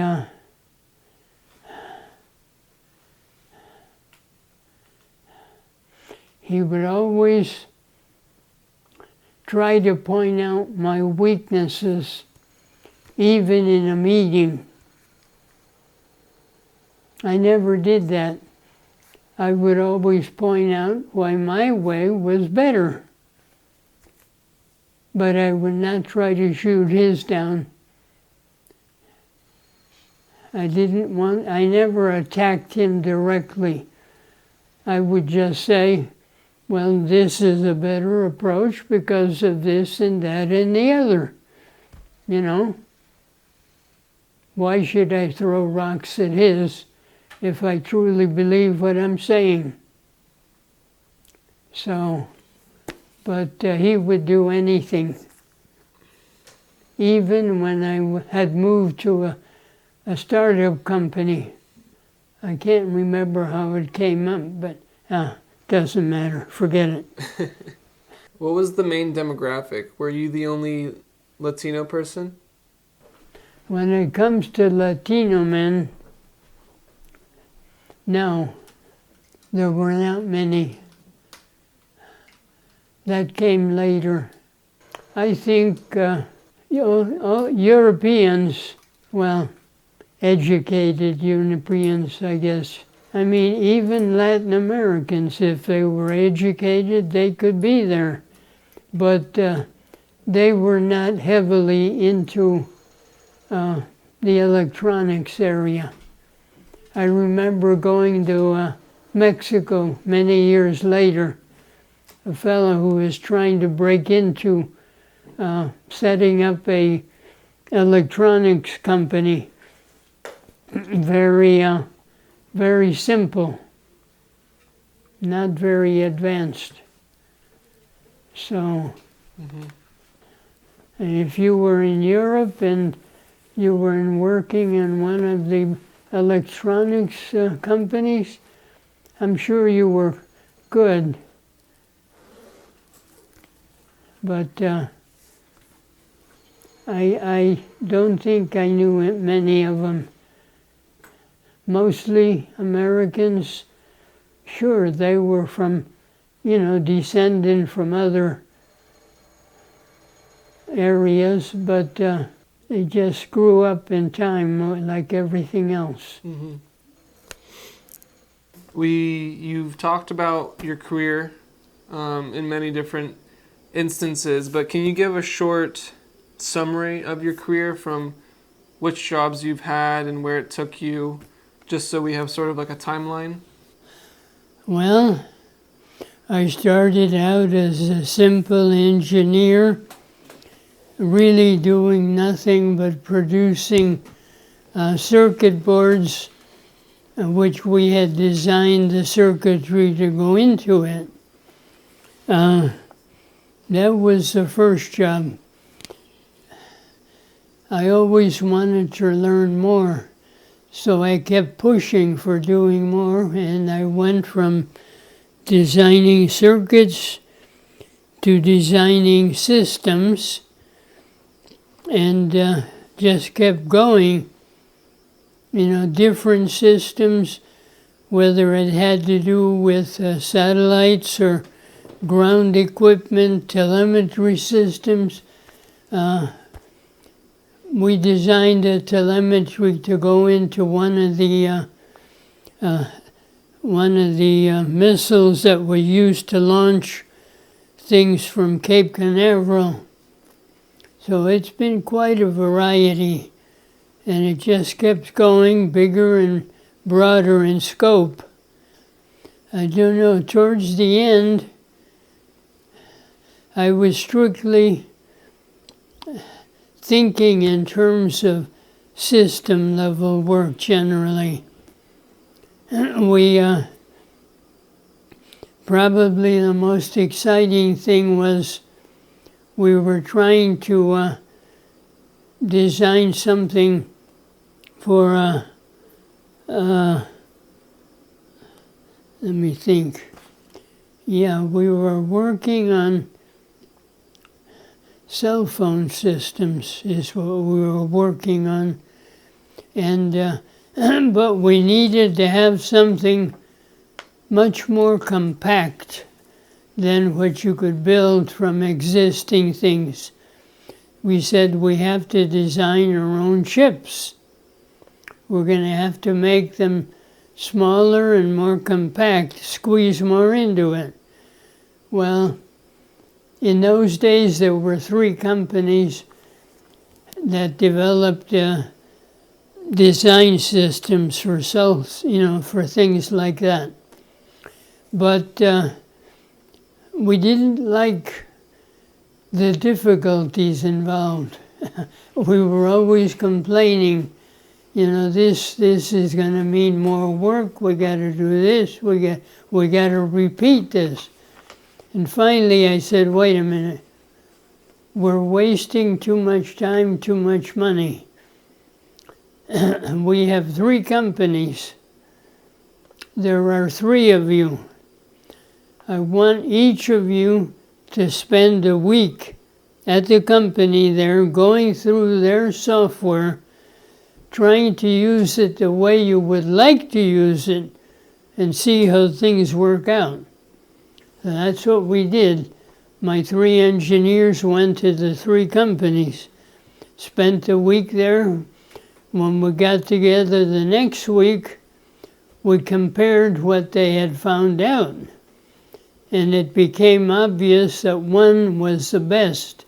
The reason being that the other 2, if you made a mistake, you had to go in and make all the corrections and changes yourself. On the other hand, the 3rd system wouldn't let you make a mistake. You would try to do something, and it would recommend an alternative and tell you why. And pretty soon we were totally convinced the other system was the best, and we went with that and we put it together, and it worked out great. And then, wait a minute.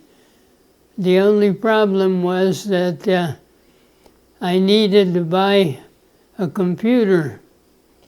I can't remember the name of the company, but anyhow, it was a lot more than the money that we had been given for the job. So my boss, the head engineer of the company, got us all together.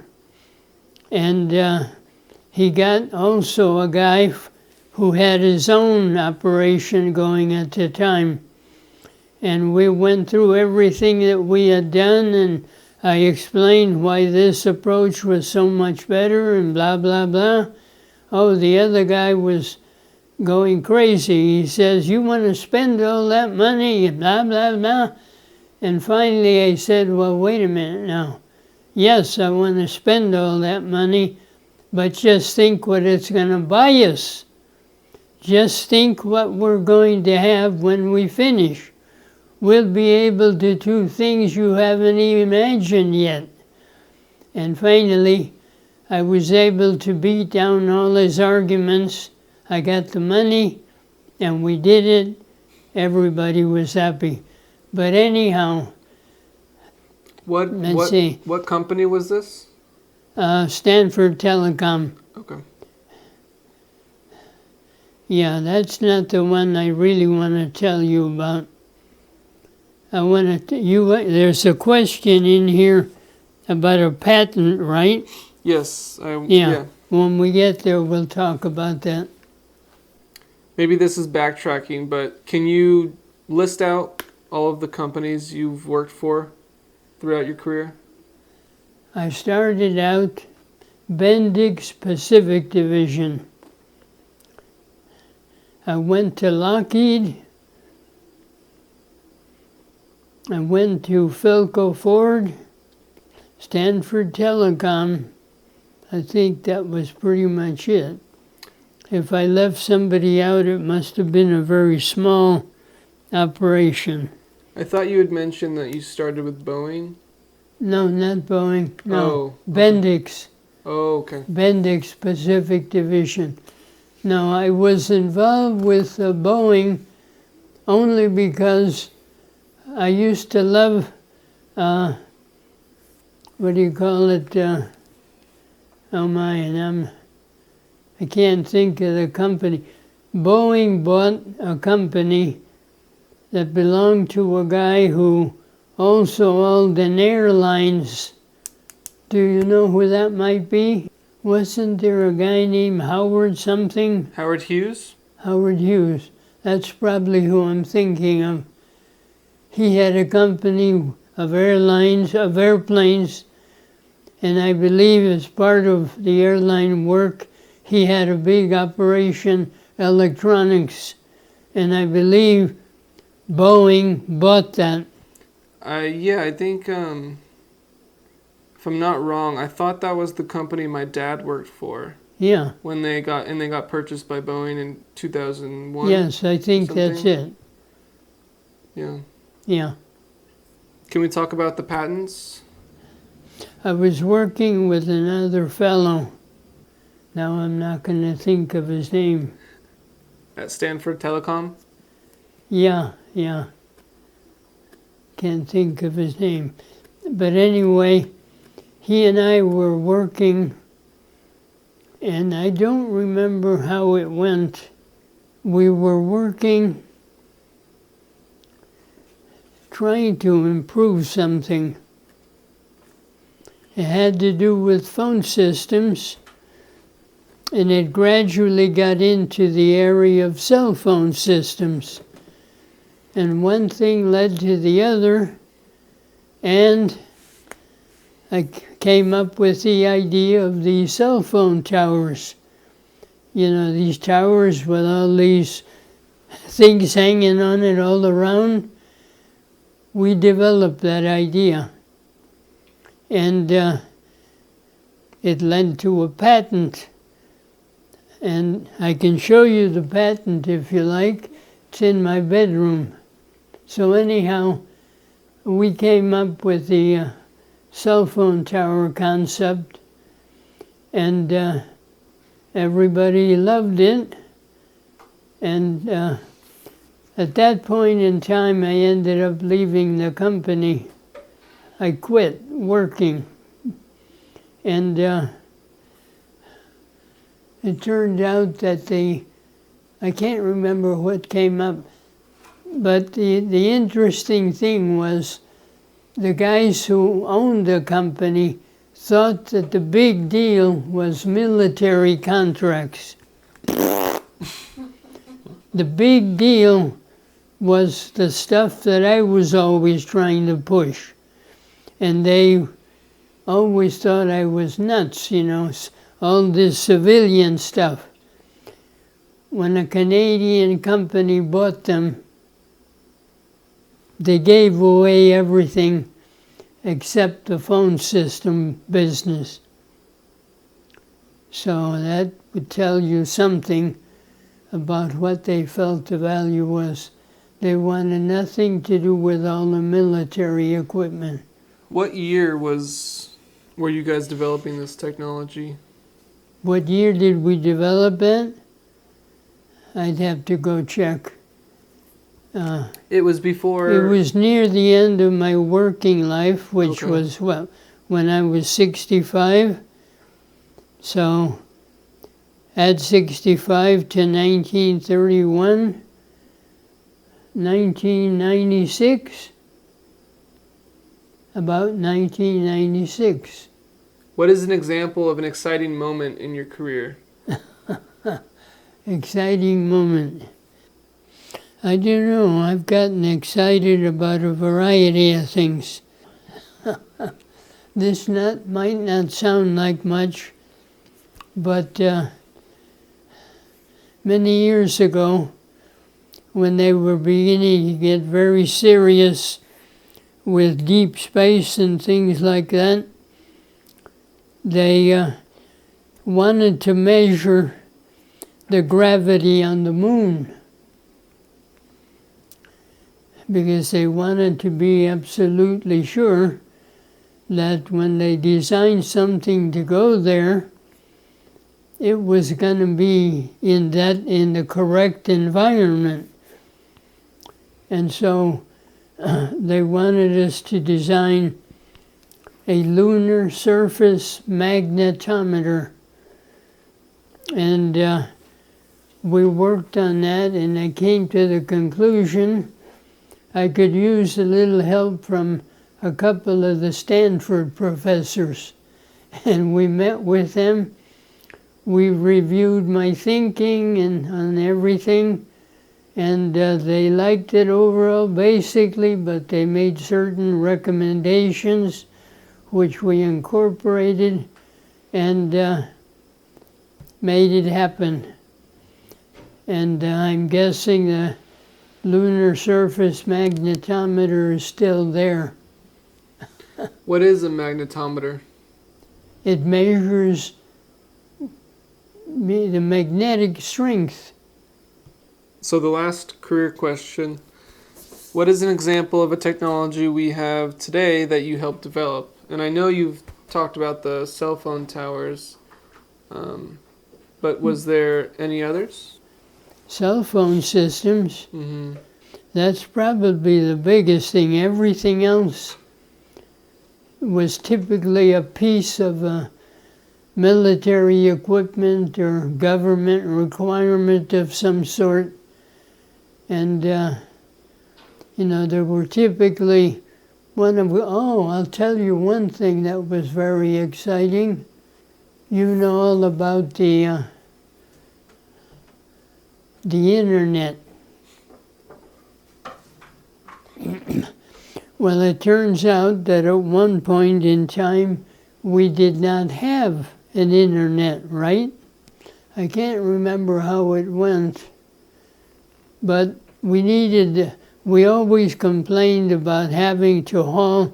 We used to record tons of stuff from satellites of all kinds, missile systems, big things, 18-inch reels of tape. And they had to be hauled back to a military facility to be interpreted. Well, that got to be pretty bad. It would have been nice to have something easier. Well, it turned out that they get tired of it. And one guy says, why don't we set up a link where we can transmit all this data from all these locations back? You've heard about, what's the government system, ARPA. You've heard of ARPA. Yes. ARPA decided that was a good idea. We needed to make that happen. And so I don't remember how it went, but they came up. ARPA, I was not involved in anything at this point. They developed what they called an ARPANET. And what did it do? Well, gee whiz, you had data here that you wanted to get over there. Let's do that. Let's make a network that we can all talk to each other. Gee whiz. That sounds like something we have nowadays. And anyhow, the idea took hold, and it just kept booming. And I can't remember where we got involved. Somewhere, I don't remember anymore. But we were involved a little bit there. We were not a big involvement. All I remember was that the government wanted all kinds of special features. Wait a minute, now I'm getting confused. Yeah, I'm talking about the satellite system. Forget it. It's a different one. No worries. But that's interesting. So they initially called it the DARPANET? At the beginning, it was called the ARPANET. Interesting. But it was strictly used for ARPA. But then they said, why the heck can't we make use of this technology and set it up nationwide or whatever wide we want? And everybody said, why not? Yeah. And now we have it. Now we for sure have it. That's really cool. So, I want to talk about your time in the military now. So, did you ever serve in the military, and when? 2 years. I think I've already mentioned the fact that they drafted me after I had done 4 years of study at Berkeley. And I should have gotten an extension, but I've mentioned that already. I was drafted at I lucked out.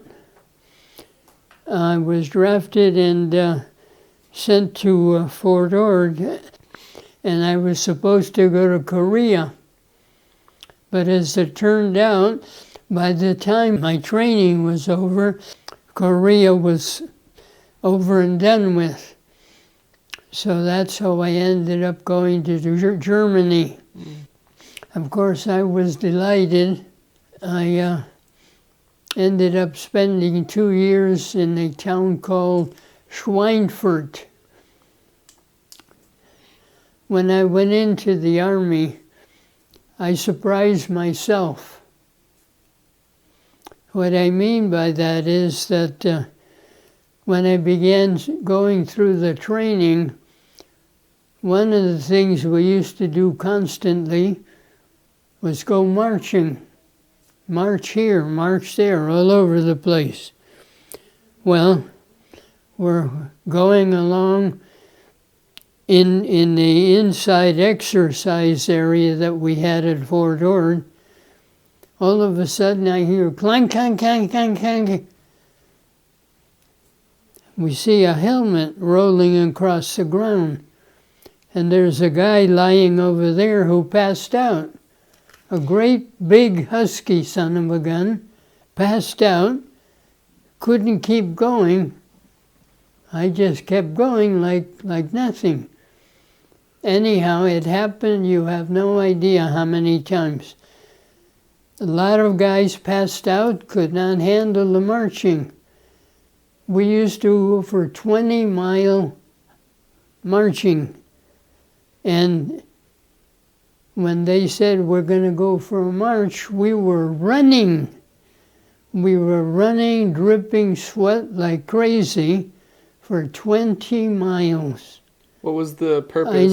What? What was the purpose of marching? What was the purchase? The purpose. What do you think you do when you go to war?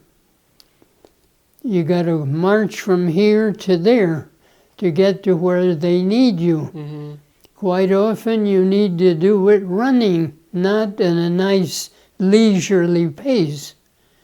So it's very good that you learn how to run. In fact, it got to be normal. When we went anywhere, I remember we're walking along, and I was with a bunch of other guys, my friends, in the motor pool, and I said, hey, it's going to take us a while to get there. Why don't we just jog over there? And they thought that was a good idea, so we all started jogging, which means running at a nice, moderate, steady pace. We used to do that always. And again, it wasn't just around the corner. We're talking miles. Mm-hmm. And so anyhow, what amazed me was that I could do it. Yeah. I mean, I thought I'm to hear this, little skinny runt, and I'm able to go 20 miles with a full pack on my back, carrying a machine gun. Yeah. Sometimes. That may sound hard to believe, but by God, it's true. So you impressed yourself. I impressed the heck out of myself. I couldn't believe it. And I can remember so many times we're going on these long marches, and poor guys are sitting by the side of the road, holding their legs. They've got so much pain they can't stand it. I guess I'm built that I can take it somehow. Yeah. I don't know why, but it's true. You didn't used to run before the Army? No, not much. But some. No. I'll tell you the only thing I did learn, this is interesting, when I went to Berkeley. I was supposed to take some kind of physical exercise type thing, and I thought about it, and I thought about it, and I thought they offered a course in gymnastics. I'm going to take that. I took 2 years of gymnastics. Again, it is amazing what you can do. I'm only going to tell you one thing, okay? Imagine that you are standing at the end of a 2 bunk beds, one on top of the other. Okay? Imagine putting your head on the edge of the top one. Okay? Now what do? You bounce up and down a few times, and suddenly you leap. You leap into the air and you land standing up on the top bunk. Now you're going to say, I'm full of beans. How can that be possible? Let me tell you. I did it. I was in the Army, and one day, I'm just not thinking. I stand at the end of my bunk, I put my hand up there and I start bouncing. And a couple of guys are looking at me and they say, what the heck do you think you're doing? And I said, oh, well, I was just wondering. It's something I haven't done in a long time. But I used to be able to stand at the end of a bunk and leap up there and end up standing up. And they looked at each other and they said, you gotta be kidding. You think we can believe that? Want me to do it? Do it! Boom, boom, boom, shring! I land standing up on the top bunk. Isn't that amazing? Yeah. It is amazing what the human body can do if you practice it. And if one thing I never learned, have you heard of the movement called the KIP? K-I-P? Mm-mm. Well, if you are any kind of a person that does gymnastics of any kind, if you can't do the kip, you're going to get nowhere. What it means is you're lying flat on your back on the ground, and then you flip your body and you're standing up.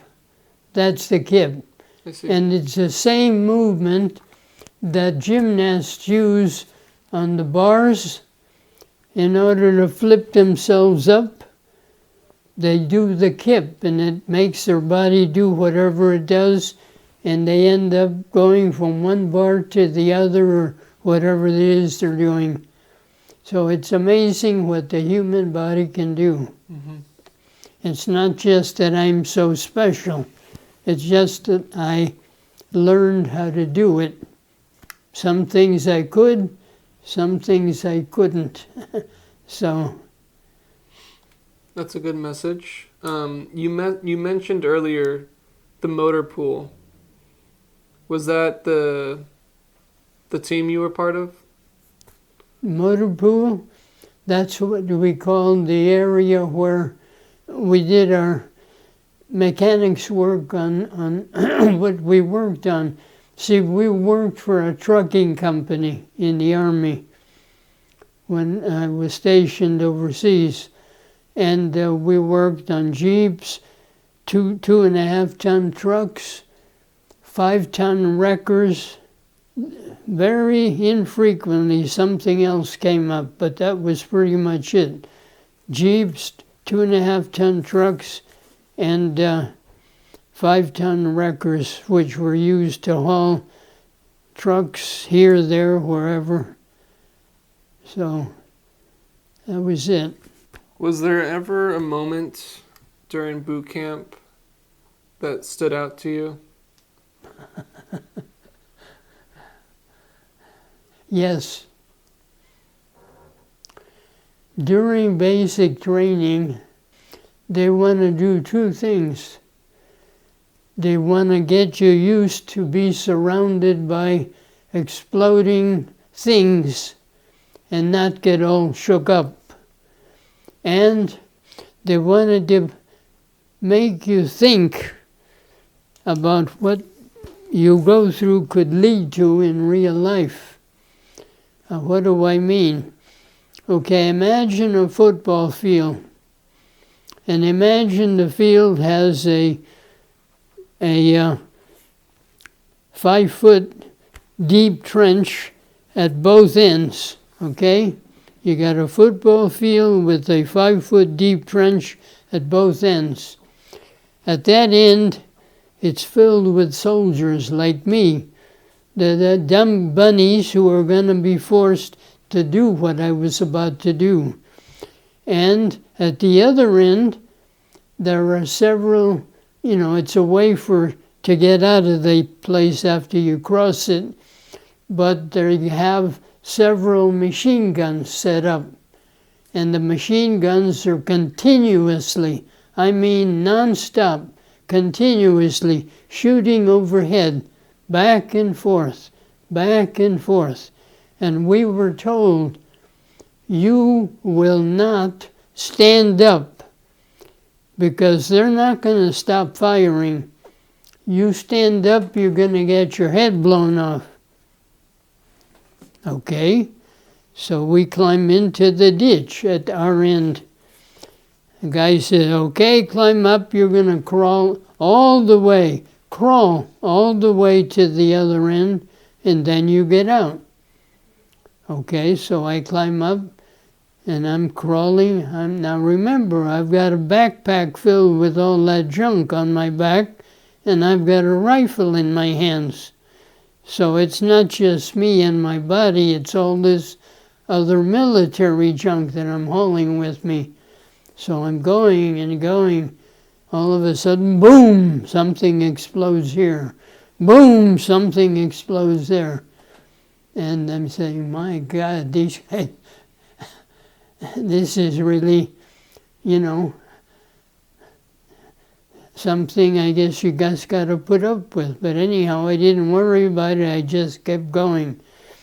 And every so often I would roll over and lay on my back, and I could see the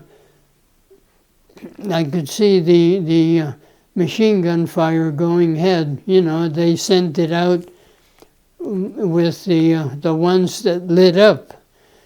And so anyhow, I keep going. And all of a sudden I say, my gosh, this could really happen. And this is not going to be just practice. This is going to be really, bullets, machine guns, hand grenades. They're going to throw everything at you. They're out to kill you. Huh?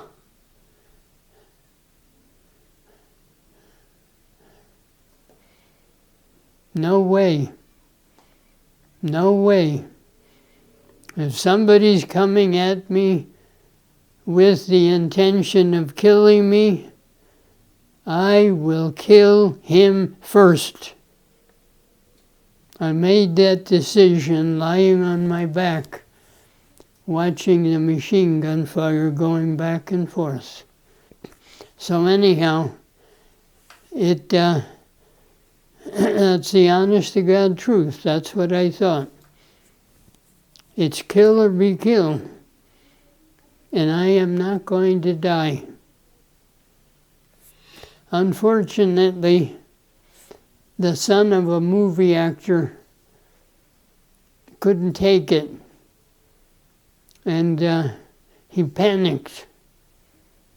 And he stood up. He got killed. So I don't remember the actor's name, but it really happened. So anyhow. And they didn't stop the exercise? You mean after killing the guy? I don't know. I was not there. I don't know. I suppose if they saw it, they might have stopped. This didn't happen the same time you were going? No. I just heard about it later. So, you said you were stationed in Germany, right? Yeah. Place called Schweinfurt, which means pig crossing. Why was it called that? Okay, I was about to tell you. See, the town where we lived, there was a river that went by, and everybody lived this side of the river. On the other side of the river, that was all for pig farming. That's where the guys who raised the pig, that's where they kept it, that's where they did everything. I'm guessing that when it came down to slaughter them, they brought them over to the side where I was. In the city Schweinfurt is not a city you would think you'd hear of.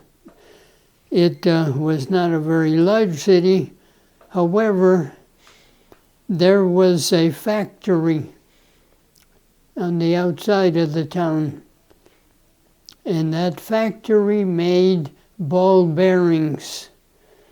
Ball bearings go in airplanes, trucks, jeeps, tanks, you name it, everything uses ball bearings.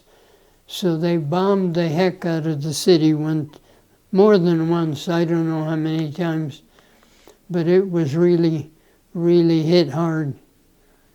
So that was Schweinfurt. During the time you were there, or oh no, the Second this War? was Second World War. Second World War. Yeah. So, what was it like living in these countries, or in Germany rather? For me, it was wonderful. Absolutely wonderful. when I got there, I thought about it a little bit, and I said to myself, if you're going to really enjoy it here, if you're going to learn anything about the country, if you're going to meet anybody, you got to speak the language. So we talked to the company commander, a couple of us. We said we hear that you guys will set up a class for us if we have enough people that would like to learn German. Boom. It couldn't have been more than a week or so. We were in school. They got a local high school teacher, and he would come in and he would give lessons to us, and he was terrific. Let me tell you, he was good. He used the same books they used in Berkeley. How do I know that? Because I saw them. It's called Auf Deutsch bitte, which means Auf German please. And I had a wonderful time there. I met a couple of families that I became friends with and used to visit quite often. I traveled everywhere I could.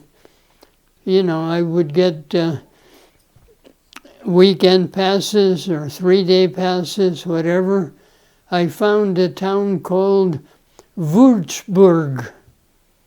Fantastic city. I loved it. They had a ballet. They put on ballets, they put on operas, they put on everything. It had a river that went by the town. It had a bridge all the way across with statues every so often on the bridge. And there was a hill beyond that. Up at the top of the hill there was a castle. You could visit it. A lot of fun. It was great. I loved Germany. So I'm so glad I went there. So how did the German people treat the American military, and how did you guys treat them? How did they see us? Yeah. It depends on who the us were. Now, I found out that the German people became a little uncertain of a soldier in uniform. And I thought about it. I had my folks send me a couple of my suits. From then on, I never wore my uniform outside of camp. Whenever I was going outside, I was a civilian. And number 2, I spoke German everywhere. I know that I made mistakes. My friends, the biggest laugh I got out of them was we were sitting eating, and suddenly I said something about fressen. Everybody burst out laughing. I said, what did I say? Well, you are a person. We are people. We essen. Animals fressen. They make a distinction between an animal and a person. So, but, I have to tell you, I didn't worry about the fine detail. I wanted to learn to speak German so I could understand them and they could understand me. So I made a mistake every so often. Mm-hmm. So what? They knew I was a soldier, and they didn't bother them. Yeah. When I was talking to my dad about this, he mentioned that there were some other fellow Army men from the South that were there with you, Yeah. and that they did some things that you didn't agree with.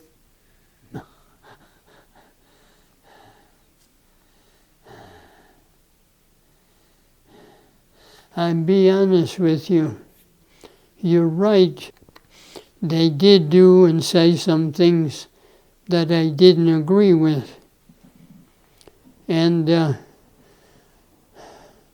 once in a while I might comment, but I came to the point that why bother? That's the way they think. I'm sure a sec not going to change their mind. Mm-hmm. And if anything, it's going to make them angry with me. So after a while, I just ignored it, blocked it out. That makes I sense. let them say whatever the heck they wanted to say to each other, and I just ignored it. So, My last question for this is, how do you feel about your time in the military overall? how did I feel? To be honest with you, not bad. I thought mostly they treated me well. I had to get used to the way of thinking that, I was a specialist third class, and I was nothing to a lieutenant or a captain or anybody above that. I was just somebody to be used in the military for military purposes. So, other than that, I thought they treated me very well. If I had any problem, they helped take care of it. Mm-hmm. Best example I can give you was that I was going through basic training, and I knew we were going to have an inspection the next day. So, I didn't know if there was anything that I should worry about. But anyhow, we're out there all fancy dressed with our rifles and so on, and I'm standing there, with my rifle down here, waiting for the captain or lieutenant to get to me. Well, what happened was, to be honest with you, a stroke of luck. As the lieutenant stood in front of me, I heard a pop in this ear. I can tell you why. Because the day before, the idiot would not believe me. He wanted me to jump in the swimming pool and go as far as I could go. I said, I'm a lousy swimmer, and besides, I'm going to have a raging infection in here tomorrow. Jump in there! Yes, sir. I jumped in there. So the next day,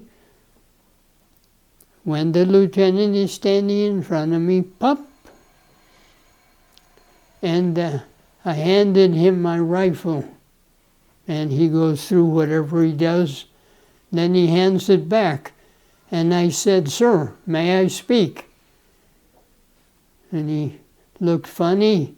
He probably thought this guy is trying to pull a fast one on me. I said, if you take a look at my right ear, I think you will see pus coming out. He took a look.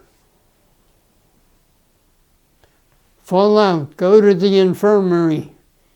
I did. And you know what they did?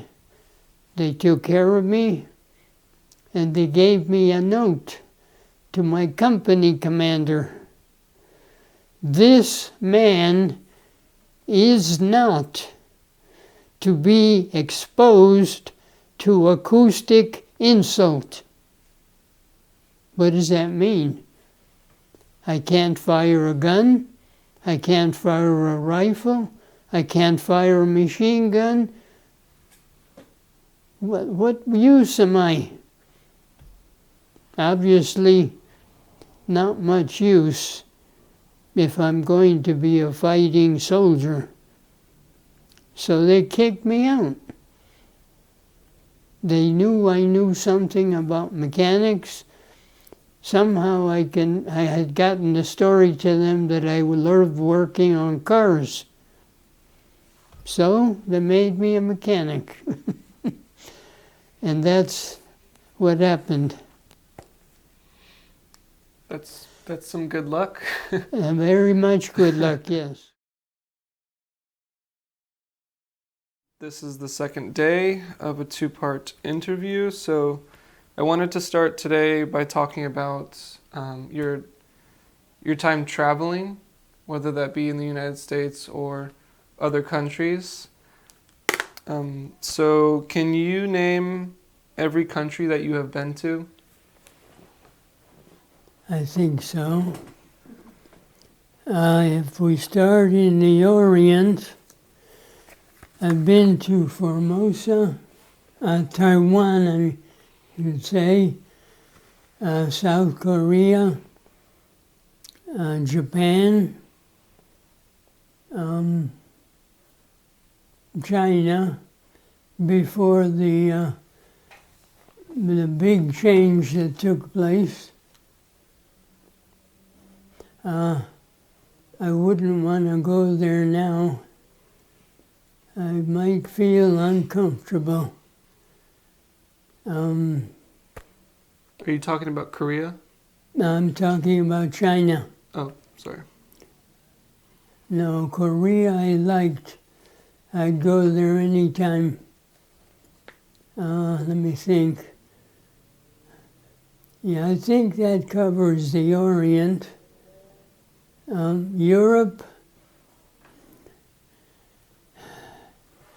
England, of course, Spain, Portugal, Italy, Germany, France.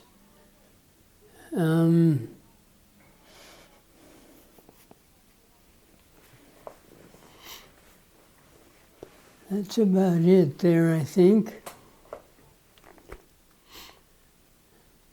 It seems to me I went to, Singapore. Yeah, that's about it. Mm-hmm. I liked it everywhere, pretty much. The only thing I would say is, almost everywhere, I felt quite welcome. They didn't care that I was an American businessman. That was fine with them.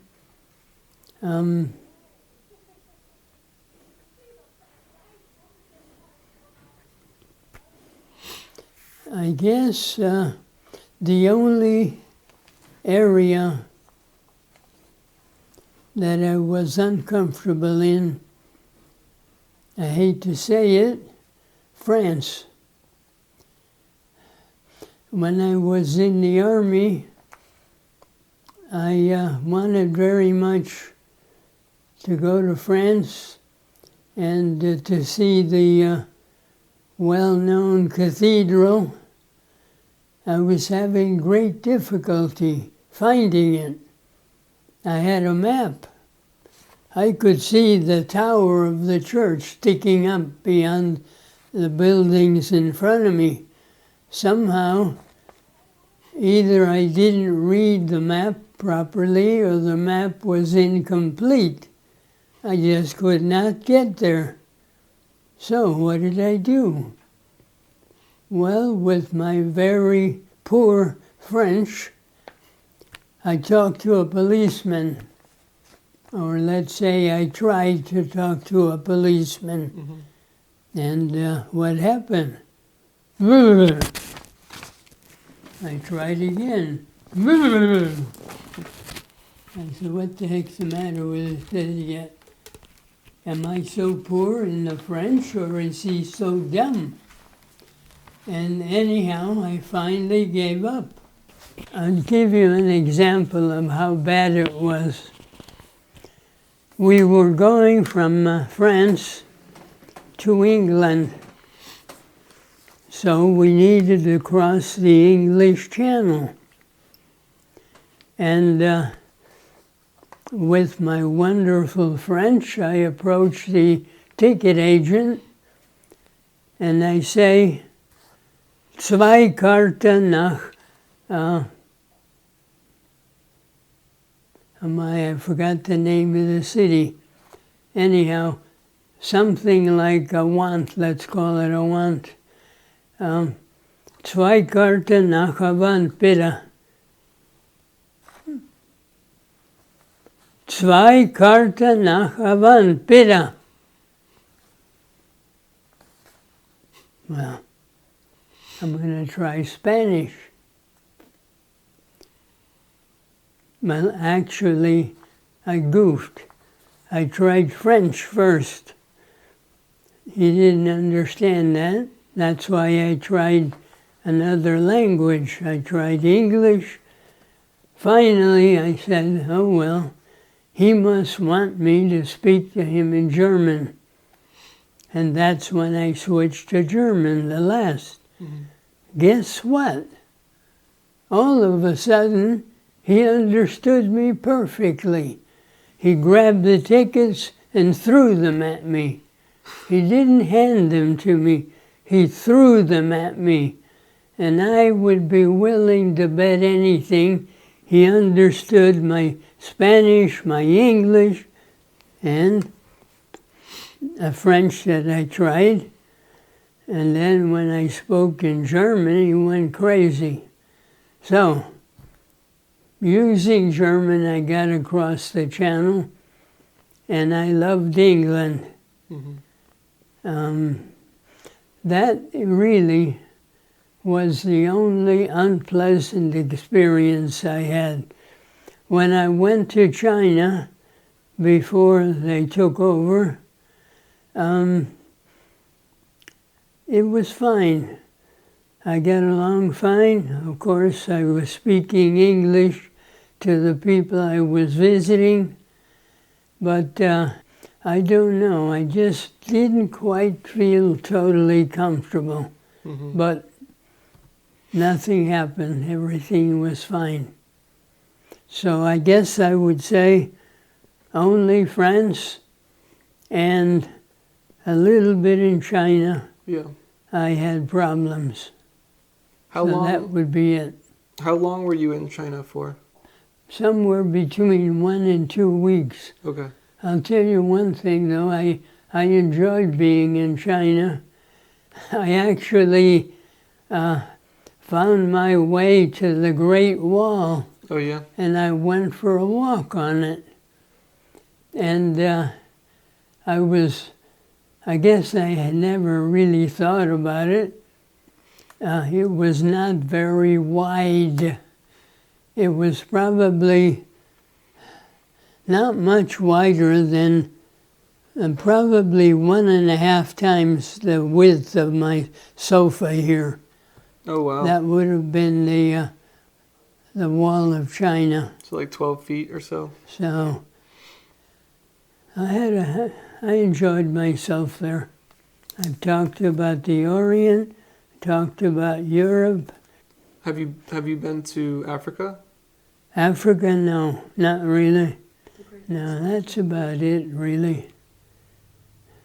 There might have been a couple of things I've left out, but that was pretty much most of it. What about have you been to Australia? It seems to me I went there for something, but it was very brief. And yeah, I like Australia. I went to both big cities you think of. What is it, Sydney and I can't think of the name of the other one. But I like Australia, but I was only there a short time. Mm-hmm. What about the Americas? When I was working for Lockheed, I used to go out to Cape Canaveral quite often. And somehow I found out that I could get there more quickly by way of Cuba. No, by way of Miami is what I'm, wait a minute, Cuba. I go to Cuba, go over to, yeah, I'm getting a little bit confused. It's been so darn long. But anyhow, wherever I went in the Latin American countries, I enjoyed myself. Mm-hmm. A little bit in Mexico. I had an interesting experience in the northern part of South America. I was on my wife and I were together, Jerry. I saw it because the ship we were on at that point wanted to take us to a place where they used to sell jewelry to the people from the ship that I was on. And they stopped at this place, and I went into the shop, and I saw a lot of things that I liked. However, I didn't like the prices. So anyhow, I decided I'm going to speak Spanish. So I start talking to the girl who was showing off the jewelry, and I began asking her questions in Spanish. Finally, I found something I really liked. And I said, you know, this is a little more than I can afford. Is there any chance they would take this much? All of this in Spanish. And the girl said, no, never. They would never take that. Oh, why don't you ask them? Just, see what they have to say. So she goes into the back room somewhere, and she comes back with a shocked look on her face. Mm-hmm. She said, okay. They said, okay. So I got them at a terrific discount for Jerry. So Spanish was very handy sometimes. That's good to know. Let's see. Did you ever go to Canada? Yes, again on business. Business? I went to the capital. Egad, I can't think of the name now. What was it? It's on the far eastern side of the country. And I like Canada very much. But I've been there to several places. I've been to the western end, the state right at the border there, on the western side. And on the eastern end, I guess people like to think of themselves as strongly attached to France. Oh, yeah. But they have given up that thought, and they now agree that they are Canadians with some kind of an attachment to France. Yeah. So, but I like Canada. It's very nice what I've seen of it. I like its people. Mm-hmm. So. Was there ever a dream destination that either you dreamt about as a kid or as an adult, and eventually you got to travel there? It's hard to pick one spot. Let me tell you, I love Spain. I love Spain and Portugal. But then I can also say I loved Italy. One time we drove all the way on the both the eastern and western coasts. I was driving up on the western side, and suddenly I pulled over and parked.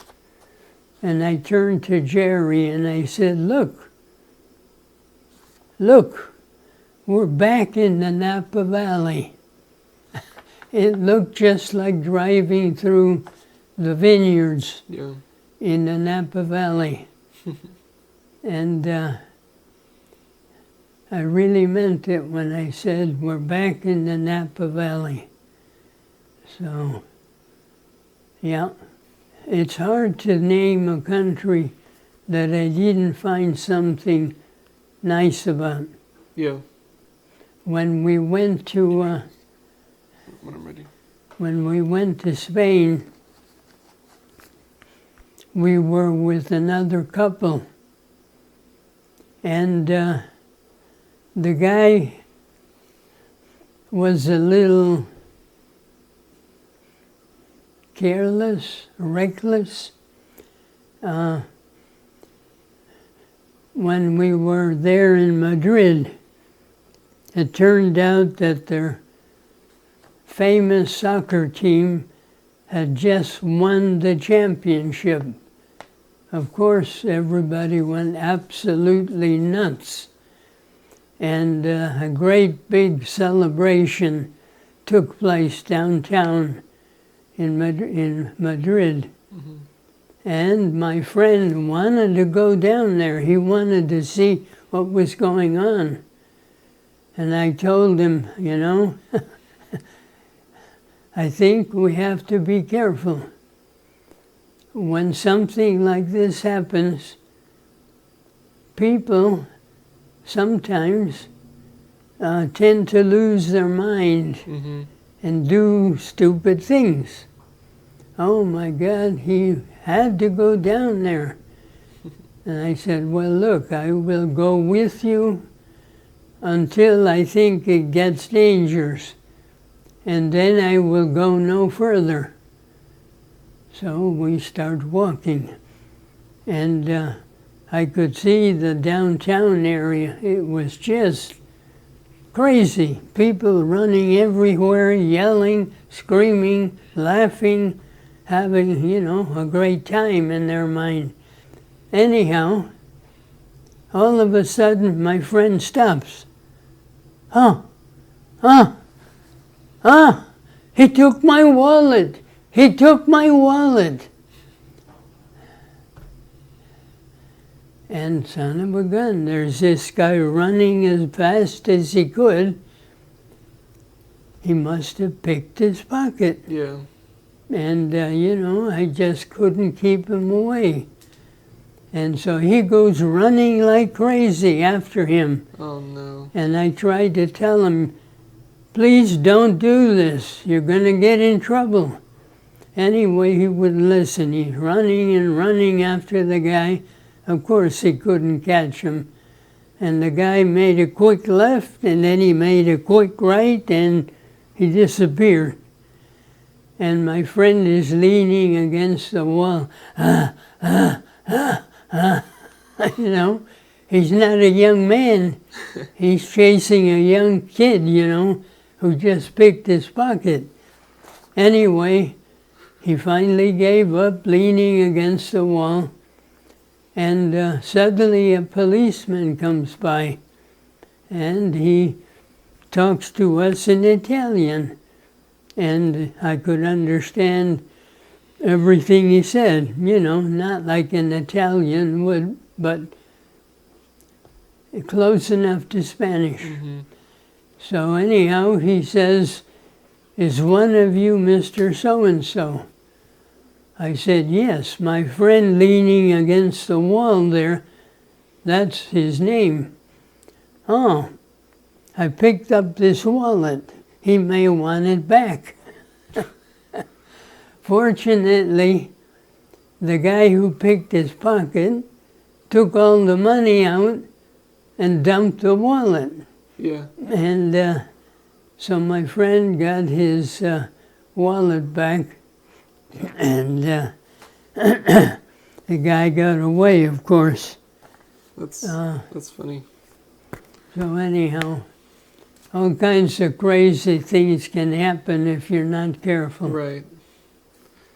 So I want to show you a picture that I found of you, and I was hoping you could provide some more context. Oh my God. Oh yes. I enjoyed Mexico. We had friends in the capital, and we had visited them a couple of times. But my wife, Sherry, wanted to see the pyramids down there. And we went, and that's what we're looking at here. When we started down there, I ran into a big hill. And I don't know how it went, but I was interested in the hill because it didn't look, something was different about it. Mm-hmm.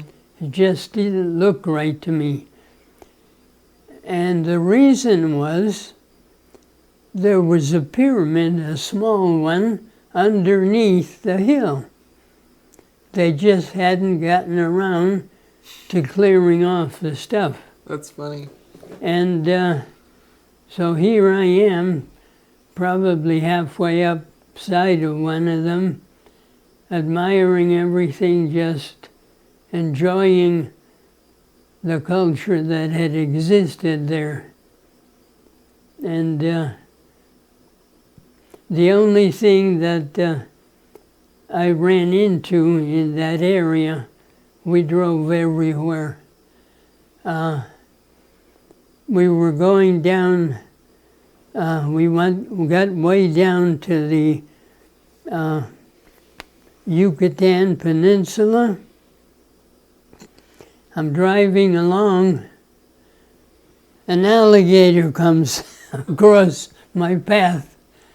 I hadn't expected to be having to be careful not to run over an alligator. Yeah. But they popped up every so often. That's funny. So anyhow, Take it back. I thought Mexico was beautiful. Yeah. I loved, I enjoyed, of course, where my friends live, the capital there. Yeah. And we just had to go see more and more and more. Yeah. So that's what this was about. I very much want to visit those pyramids one day. So. You'll have fun doing it. So next, I was hoping to open the cabinet and get your explanation of a few of the stuff in there. We'll start at the top and work our way down. All of this I bought on my honeymoon with Jerry, or shortly thereafter. I can't think of his name right now, but the large, well, I think everything came from the same place, but it was a very popular maker of all kinds of, statues like that or whatever. And I bought them for Jerry over time. Some of them represented our children. if you go to the second shelf down, the Mickey Mouse car on the far left, nothing special about it, but Jerry loved Mickey Mouse. And so I kept that. The rest contains ashes from both my dog and my lady. And someday they will be scattered with me. So they will be around for a while. The two things on the far left, I think were just things that Jerry liked.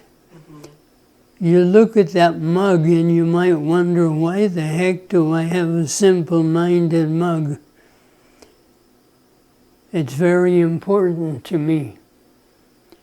You know, Joanna and Geraldine are not my blood daughters.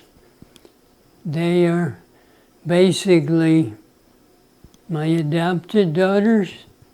As far as I'm concerned, they are my daughters. I don't care where they came from.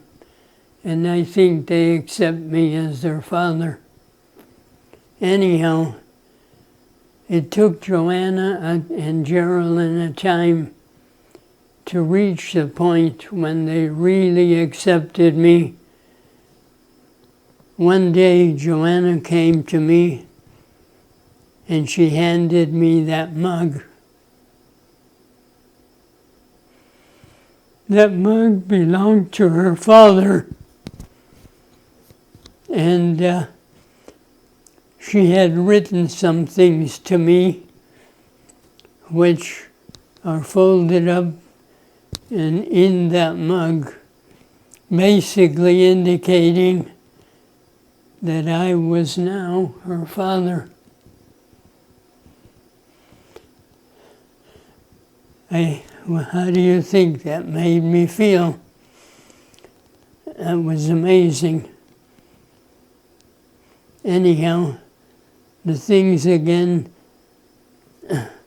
before the tree, I don't remember. I guess they were just things that Jerry picked up somewhere.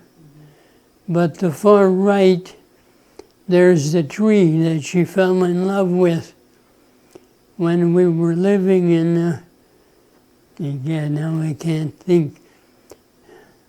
Anyhow, it doesn't matter. I found this jewelry store and I saw that and I thought, I think Jerry will like that. And I bought it. I was right. She loved it. I guess that's me and my communion. This bottom one is important. When I was in South Korea, I decided I wanted to bring something home that was really representative of South Korea. And I spotted this, and if you look at it, it shows plants, all kinds at different phases of the year, I believe. And I fell in love with it. I thought Jerry would like it. But I looked at it and I said, I'll never get home with this. It's going to get broken. I was being waited upon by two very, very nice ladies. And I told them my concern. Oh! They ran into the back room and they came running back with a box, which I have sitting on top of my medicine cabinet in my bedroom. It fit perfectly in that box, and it was very, very well padded all around. And I said, wonderful. How much? Oh, no, yours. So it came home with me from South Korea. And like I think I've said more than once, I like the South Korean people. Okay, if you look on the far right, okay, I have to be careful. Now, you look at it, it's got 1, 2, 3, 4, 5, 6, 7. That one sits on her hair up here. I thought, that's our family. I bought it, I think it was in New Mexico. And the gentleman down there with the spear and the shield, he doesn't represent anybody. He just caught my eye, I liked it, and I bought it. So there. That's the story of my cabinet. Can we do a quick explanation of the globe? The globe.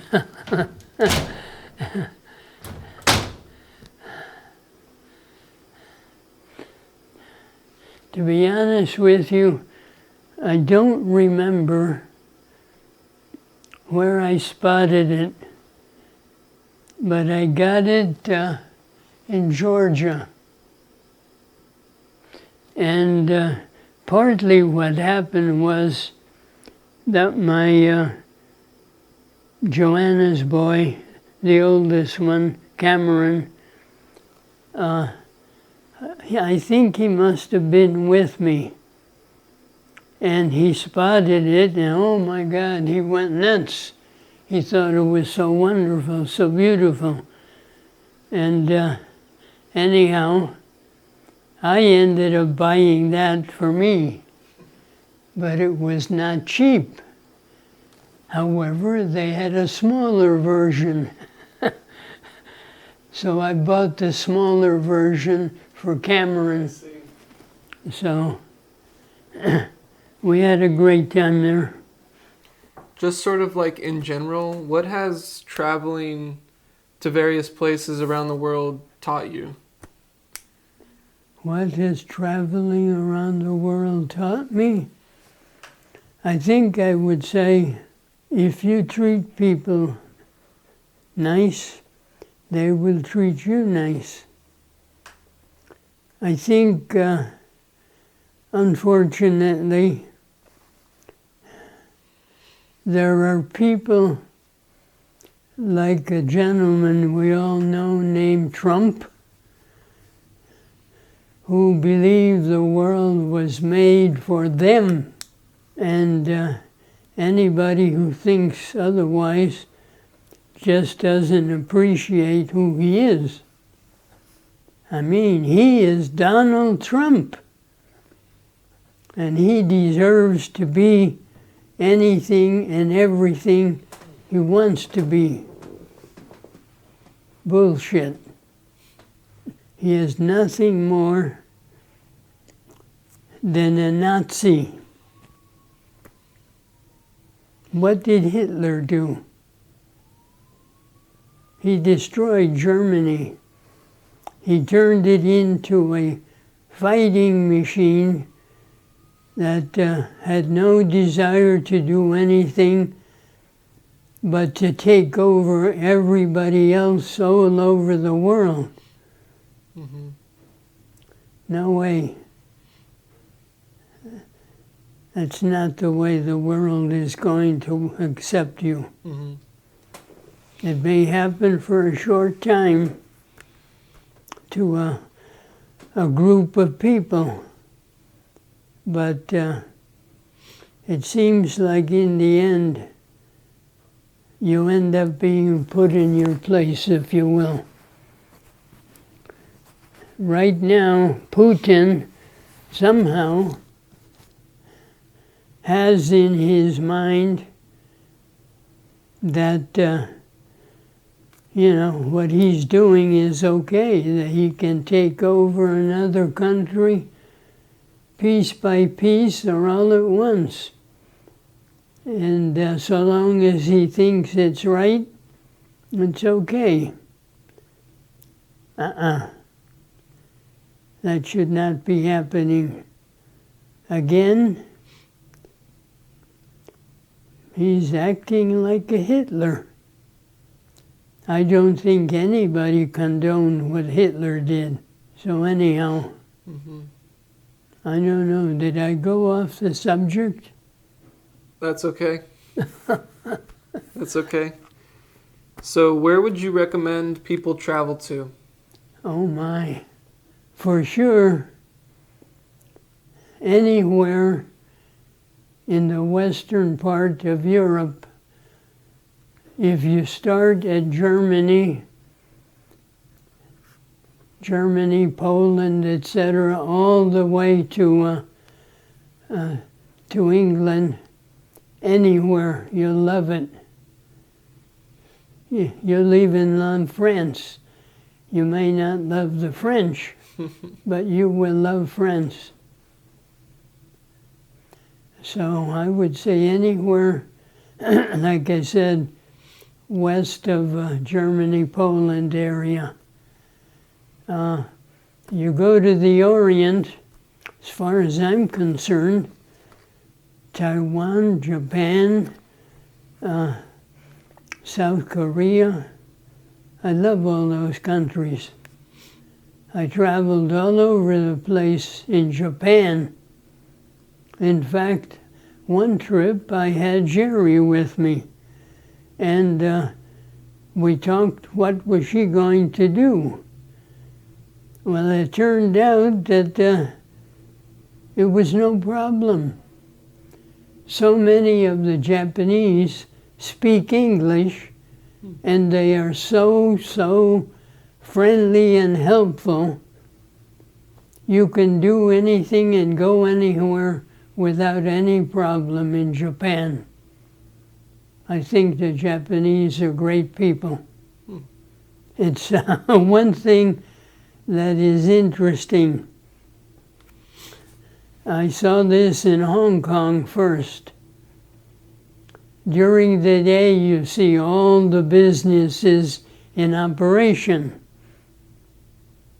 However, when night comes up, the companies begin to shut down. And what happens?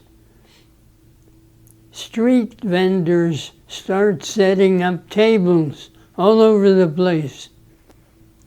And a whole new city takes form. I saw this in Japan. I don't know about South Korea. I don't think I ever saw that. But Taiwan was the same. You could have fun there. Yeah. So. Okay, thank you. So I want to move on to your family now. So I know we talked about Sylvia in the past, but can you tell us again how you first met Sylvia? Well, I was very picky about the girls that I took out. And I think I may have mentioned it previously, I had made a rule that any girl that I took out had to be attractive by my standard, had to be intelligent, and had to be fun. And I belonged to a Latin group. We used to get together every couple of weeks. We'd get together and at somebody's home, play music with records. Somebody would bring sodas. Somebody might bring potato chips, things like that. and we'd have a great time. And so anyhow, one time I picked up this girl and I was taking her to this the meeting of the Latin group. When she got in the car, she asked me, she says, there's a girl that I just met from Nicaragua, and she just came a few days ago. She doesn't know anyone, and I thought it might be nice if we took her with us to the meeting of our club. I said, sure, that'd be fine. So she told me where the girl lived. We picked her up, and we went to the gathering. And we had a nice time. I danced with both of them. And by the end of the evening, I had decided that I liked the new girl more than I liked the girl I brought. Mm-hmm. Of course, I didn't tell the girl I was with my thinking. I decided I know where she lives. I will look her up later on. So I took both girls home. I never called the first one anymore. And I guess I must have been very busy. But a couple of weeks went by, and it was time for another meeting of the Latin group. And so I got ready and I go there. And as I walk in, what do I see? Sylvia's out there talking with somebody. So I immediately went to her side, and I never left. Mm-hmm. We had a wonderful time together because I didn't let anybody else get close to her. And from then on, she was the only girl I dated. Who was Sylvia, and did she grow up in Nicaragua? She grew up in Nicaragua. I grew up in El Salvador. She grew up in Nicaragua. I put together one of my write-ups about her mother. Mm-hmm. And it showed not only the story of her mother, but I tell about her homes. It shows the home that Sylvia lived in when I met her. Mm-hmm. It would be interesting for whoever is listening to this to look up the write-up I did on Sylvia's mother, mm-hmm. Mama Rosa. So how did you ask to marry Sylvia? Marrying her? Well, you know, we dated continuously, nonstop. And we pretty much knew we were going to marry. Mm-hmm. But then my Uncle Sam decided he needed my help. And he drafted me. I thought I was going to go nuts. I mean, here I was going to go into the Army for 2 years. I didn't want to lose Sylvia. And my father saw I was going nuts. And he said, do you like this girl? Of course. Do you love this girl? Of course. Do you want to marry this girl? Of course. Well, he says, don't listen to anybody, do it. The reason he said don't listen to anybody was that my wonderful sister and her husband didn't want me to marry her. And in fact, my brother's wife wanted me to marry her cousin. Anyhow, my father said, let's go buy a ring. I said, I don't have any money not to buy a ring. And he said, we will buy a ring. So we go to his jeweler, we picked out a ring, and I got engaged to Sylvia. And I felt safe. From then on, we promised each other we would write every single day unless it was absolutely impossible. And we did. And I think I have told previously that I wanted to come back early from my Army duties because I wanted to start my last year. And of course, if I could get back quick enough, I could get married and go to college and everything would be perfect. And that's what happened. I was able to get back in time to sign up for Berkeley, and we got married pretty much the next day that I came back. What year was that? What's 31 and 25? 56. So what was the question? How old was I? So you probably got married in 1955 or 1956? Yeah. Did you go on a honeymoon? Can you tell that honeymoon story?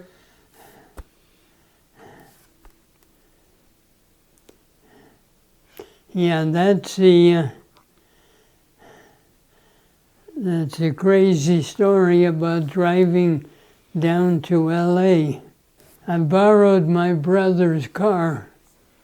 I was concerned my car might not make it all the way to L.A.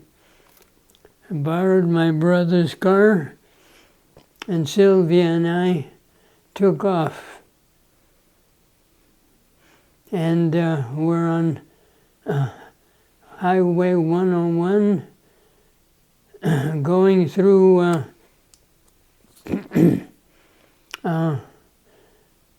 where my son Edgar now lives. And a policeman stopped me and pulls me over and came up to me and says, do you realize how fast you were driving? And I said, sorry, officer, I guess I wasn't paying attention.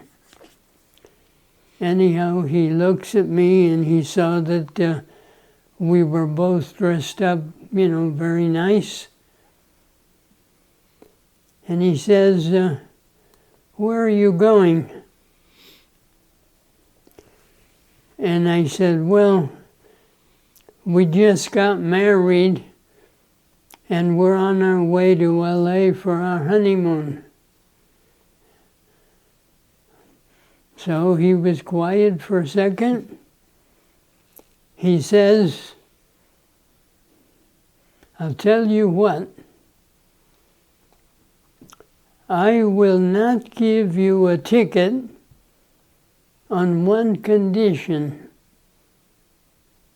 You spend the night here at the first motel you come to. I said, oh, okay, we can do that. And that's what I did. And I spent the first night and had a wonderful life. So how old were you and Sylvia when you had your first kid? 1 year older than when we got married. Okay. So 26, because 27? The way I can say that is, when I got married, of course, one of the reasons I wanted it to happen immediately was so I could go and finish my last year at Berkeley. Mm-hmm.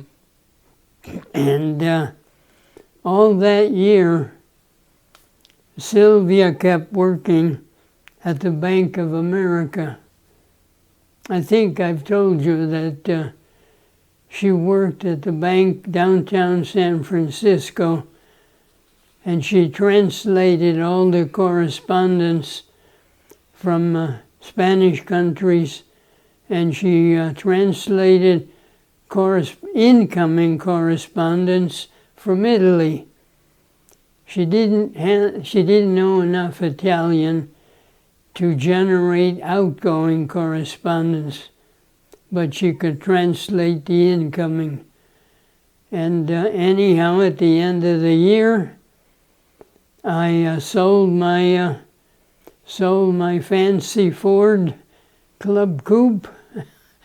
I bought a Ford four-door sedan because our family would be growing, and away we went to LA and had a wonderful life.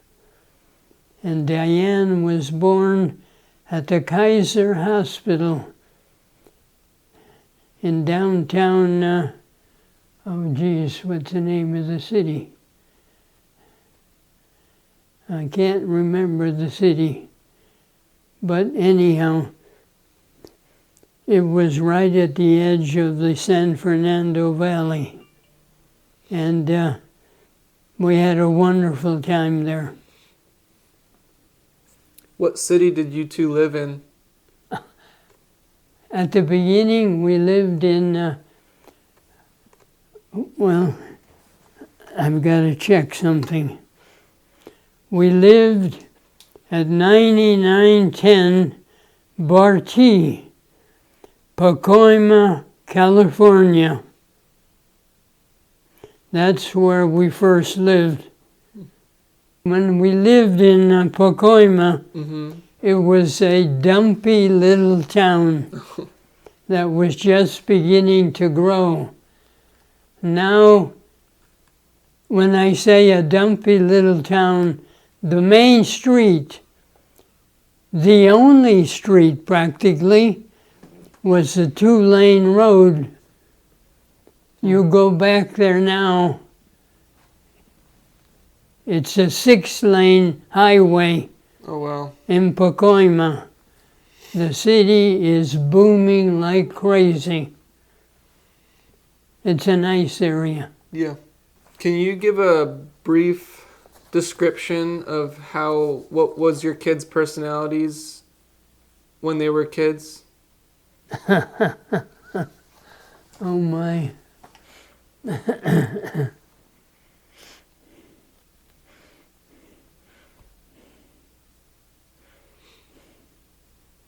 Diane was a jewel. She was a big help to her mother. She was like a little mama. And I loved everything about her. I watched her take her first steps. Her absolutely first steps.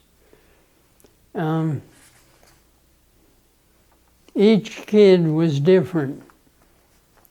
Edgar was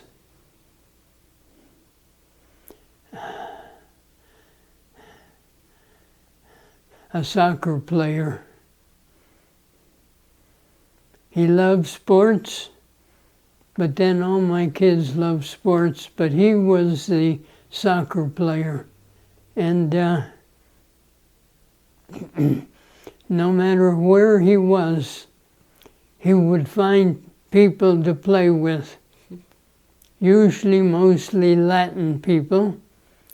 So he got to know a lot of Latin people, and they enjoyed having him join them in playing soccer. Edgar, well, that's Edgar. Mario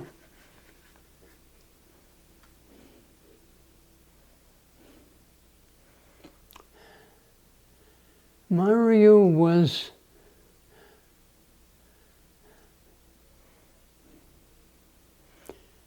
in a way serious. He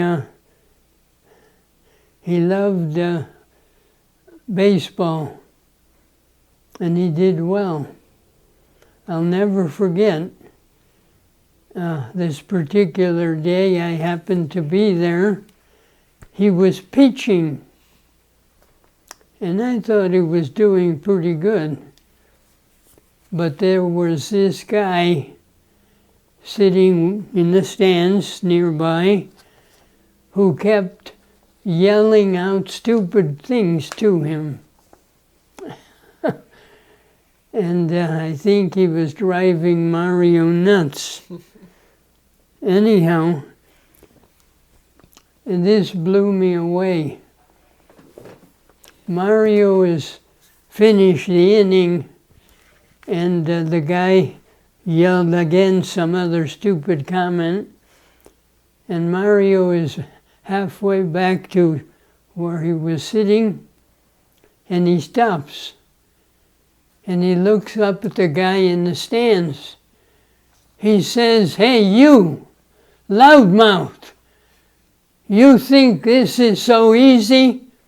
Why don't you come down here and show us how it's really done? It's all yours." And he sat down.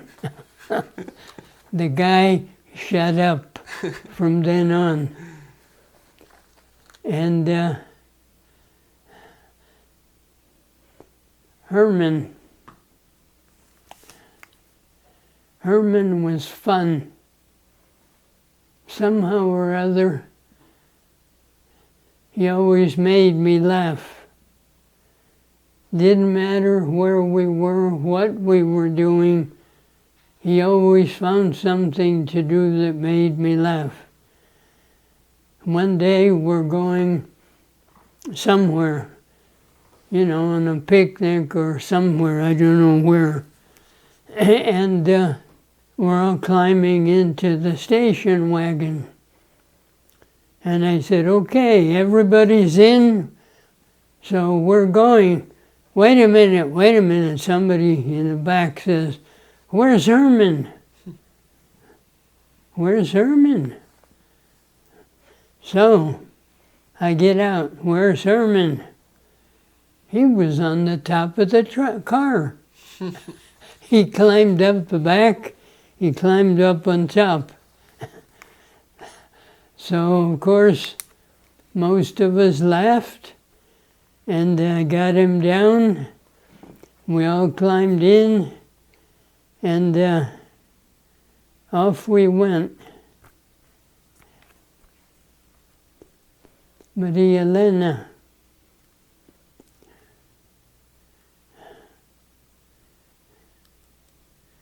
I don't know. She was so sweet.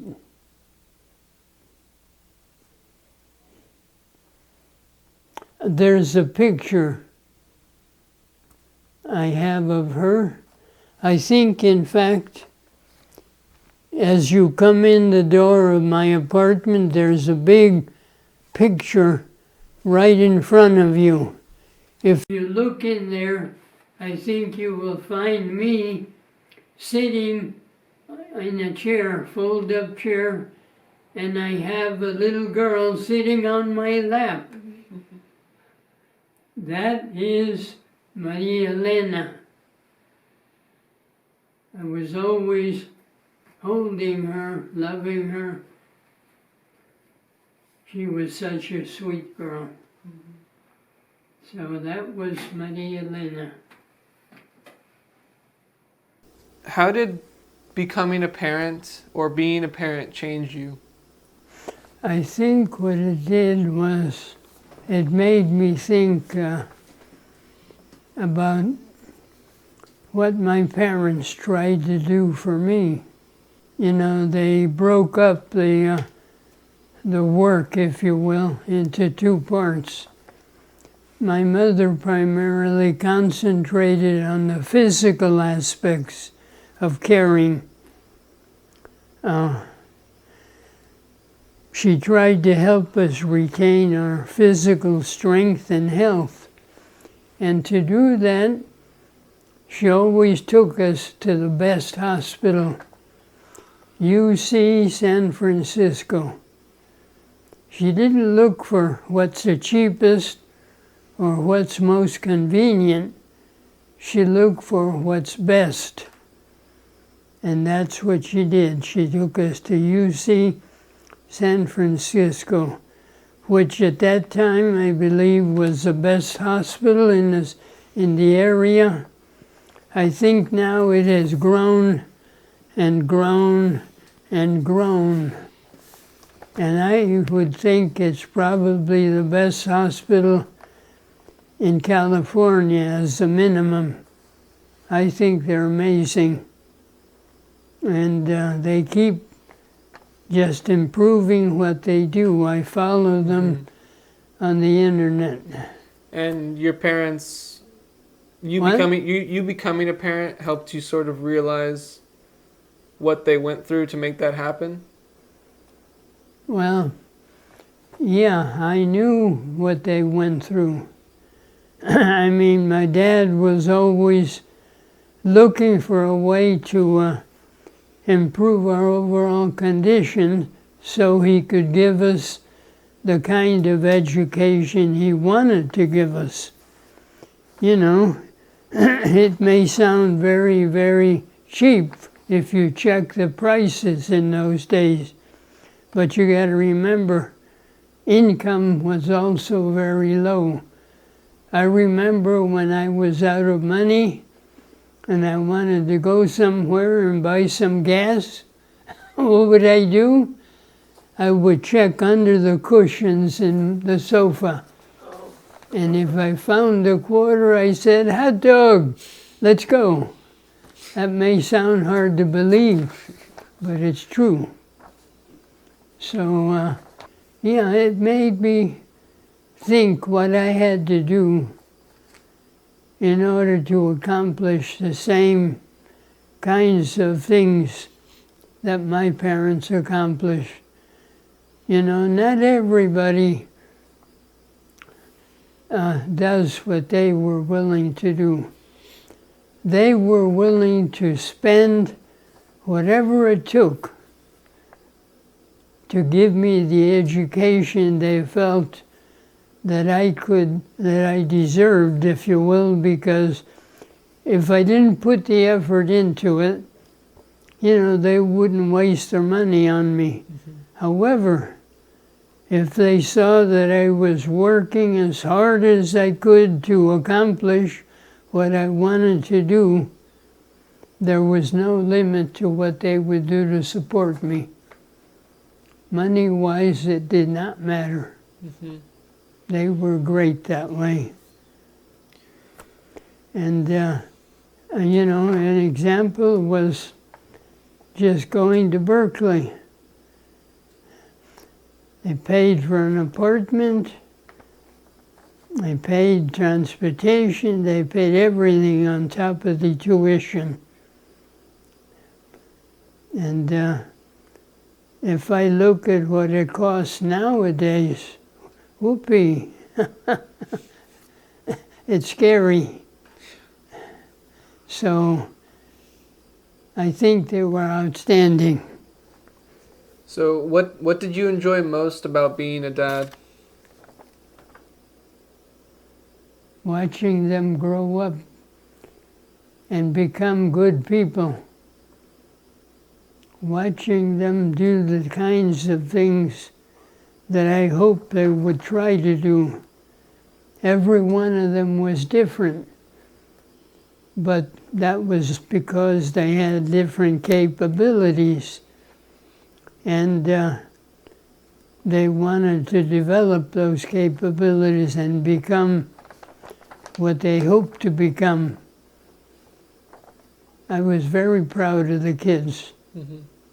I'm still very proud of every one of them. So. How did my grandmother pass away, Sylvia?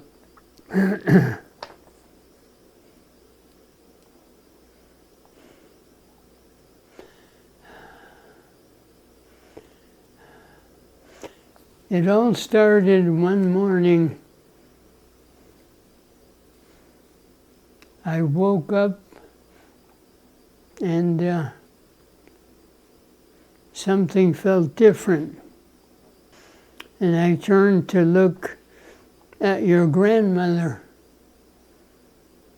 She was sitting on the edge of the bed on her side, just sitting there.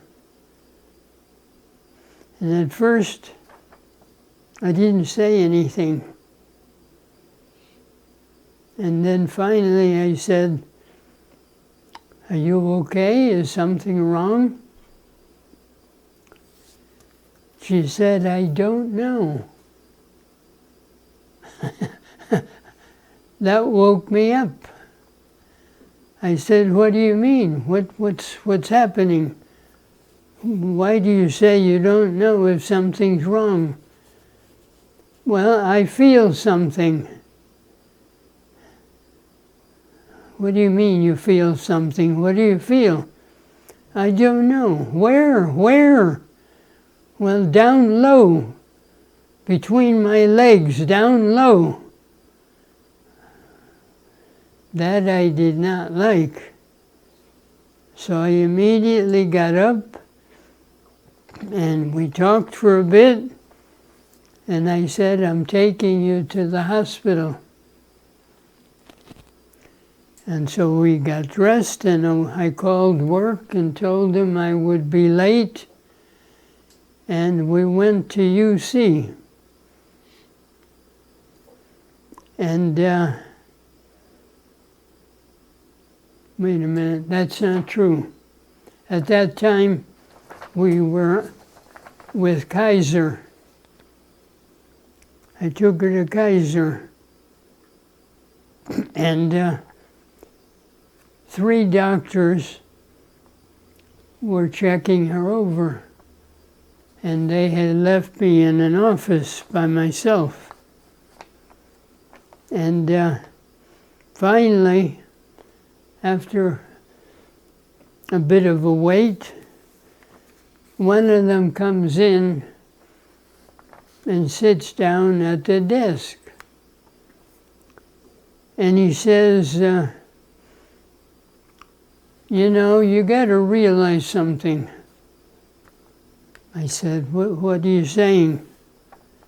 "Well, you know, sometimes women sort of get things in their heads, some idea which isn't really what's happening." Anyhow, as he kept talking, I began to get quite upset. I got up and I came around and I stood in front of him. "Are you telling me my wife is full of bullshit and there's nothing wrong? You better get the hell out of here before I lose my temper." He got up and he left. Anyhow, some time went by, and some guy comes in, one of the 3 doctors, and he says to me, "I'm sorry to tell you, your wife is gone." What are you talking about, my wife is gone?" "She has ovarian cancer." "Well, can't you cut it out?" "If we cut it out, there would be nothing left. It's totally covering the inside abdominal cavity. There would be nothing left. We're sorry." That was great fun to hear. I think I was leaning against the wall by that time, trying not to fall on my fanny. And I said, well, what do we do? Well, you're going to have to see one of our therapists. And they took me and Sylvia to meet Dr. John Ku-Ping Young. Ku-Ping Young. He called himself John. And we went into his office, and he explained to us what was going on. And he said, why don't we leave your wife for a minute? She was lying on a bed, and we went outside. And he said, I'm going to be totally honest with you. It does not look good. But there are things we can try. There's a number of different approaches. And then he hands me a stack of papers, probably about so thick. He says, I want you to take these home and look through them. See if you think there's one approach that makes more sense to you. Okay, so I go home with Sylvia, and I start reading and reading. And then I went to meet with the doctor. And I said, well, none of them sound very appealing, but I've chosen these two that somehow make more sense to me. What do you think? And he took them and he says, I totally agree. I think you've made excellent choices. And if you will let me, I will initiate treating her with this approach. And he chose one. I think it's about the best you can do. And let us do it, and let us pray, and let us hope that we can make it work. And so he began. He would give her this treatment, as I recall, once a month. And when I would bring her home,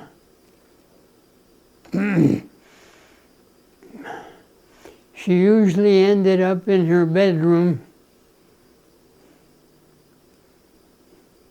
crying like hell. God only knows what she felt.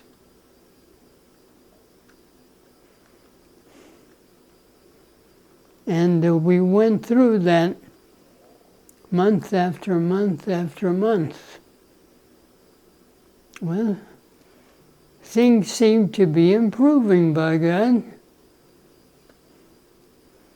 And then it came time to go to Camp Mather. And she seemed to be doing terrific. And so we met with a doctor, and I told him, you know, this time of year we go to Camp Mather, which she loves to do. And I was wondering, is she any condition to consider doing that. And he looked at me and he says, "You know, I never thought I would say this, but I think we may have licked it. We may have licked it. I think you should go take your family, spend a week or whatever, and come back, and then we'll see what there is left to do." We went. We went. And I hate to say it, the absolute biggest mistake was having Sylvia sit with her sisters, who were the biggest assholes I ever met.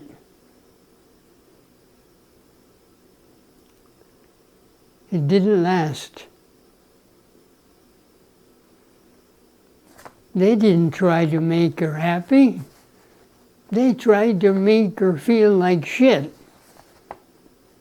Gee whiz, you've been yelling and crying and carrying on, and look at you, you're fine. You're fine. Blah, blah, blah, blah, blah. And they kept beating her up and beating her up, and she relapsed. Whether they caused it or whether it would have happened anyhow, we'll never know. But I hate their guts for having acted the way they did, making Sylvia feel like she was just carrying on about no big deal. Stupid. That's all I can say about them. Of course, she immediately relapsed, and he lost total control. No matter what he tried, nothing did any good. Nothing did any good. And it got to the point that Sylvia couldn't take it anymore. And he finally said to me, "Herman, there's nothing to be done. And I believe it's just going to get worse." And I said, "I don't want her to suffer. I don't want her to suffer." He said, "She won't." I said, "How do you know?" Well, he left me for a minute and came back, and he gave me 2 bottles. He said, "When she has pain, give her some of this." I said, "How much?"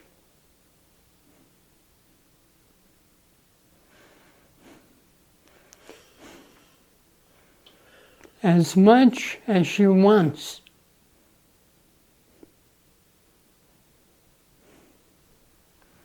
And that's what I did. I brought her home. Eventually,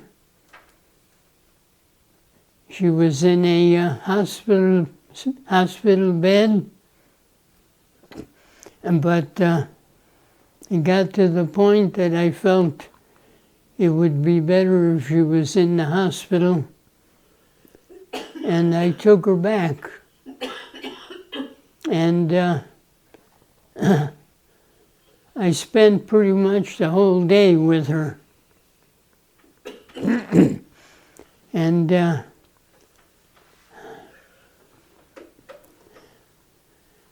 she just slowly left me. And that was it. Now let me tell you something. Something I have to emphasize. I could not have done that if we had been in Georgia.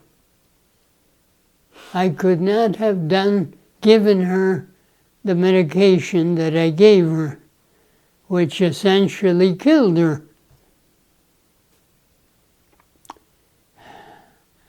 In Georgia, if you reach a certain point, they classify you as being, what's the name of the word used by doctors when you can no longer be cured? Hospice. I hate hospice. Okay? In California, it's okay, because in California, there are two things. They will do whatever the heck is necessary to control your pain, for one. Number two, if you reach a point that you don't want to be here anymore, you just cannot take it anymore, you can apply to be let go. I can't remember the name of the term, but you can choose to die, and you get a couple of doctors to back you up, and you go to sleep. In Georgia, you can't do that. In Georgia, you go into hospice, you suffer in pain until you die, and they don't do shit.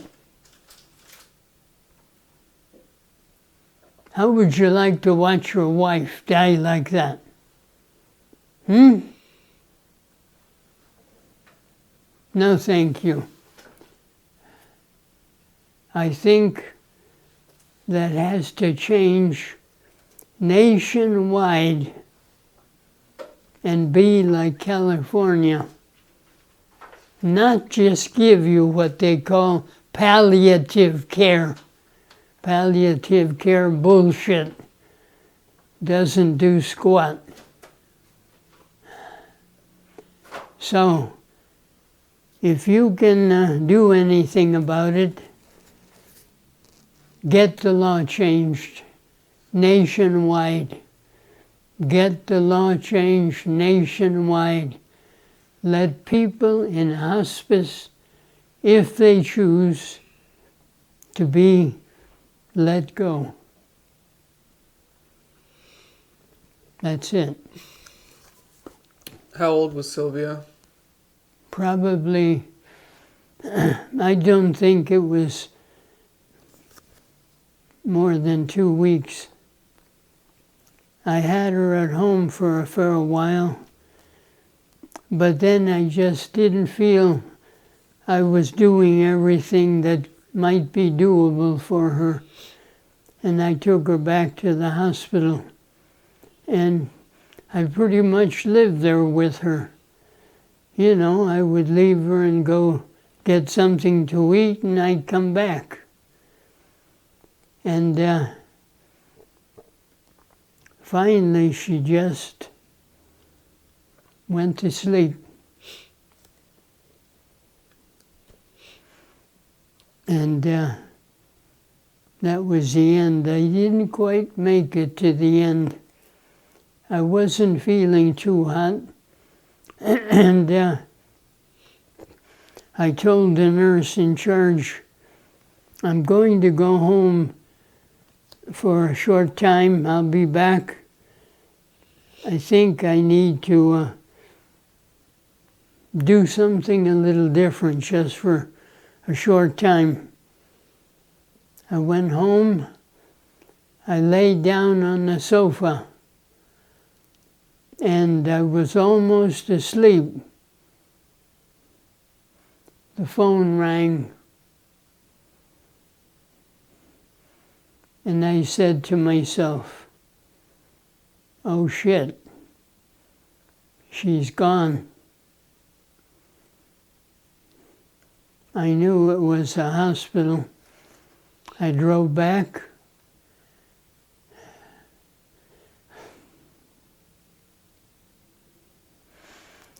I acted like a fool. I hugged her, I kissed her, I touched her. I loved her. She was a wonderful, wonderful person. I thank God for having given her to me as my wife. That's it. Thank you. When did your relationship with Jerry start? Well, I think you know, her husband was coming home from work. And a fella, he came off the freeway, and he used to park a short distance from the freeway exit. That might have been a mistake. But anyway, he was in a carpool, and he was not the driver. He got out of the carpool car, walked across the road to his car, and as he's opening his car door, a guy comes off the freeway. I believe he fell asleep. He ran right into Joe, who went flying through the air for about 30 feet and landed on his head. I was in Santa Cruz at the time with visiting two of my friends, Carol and Lou Frazier, wonderful people. I got a phone call from my brother-in-law. I thought you'd like to know.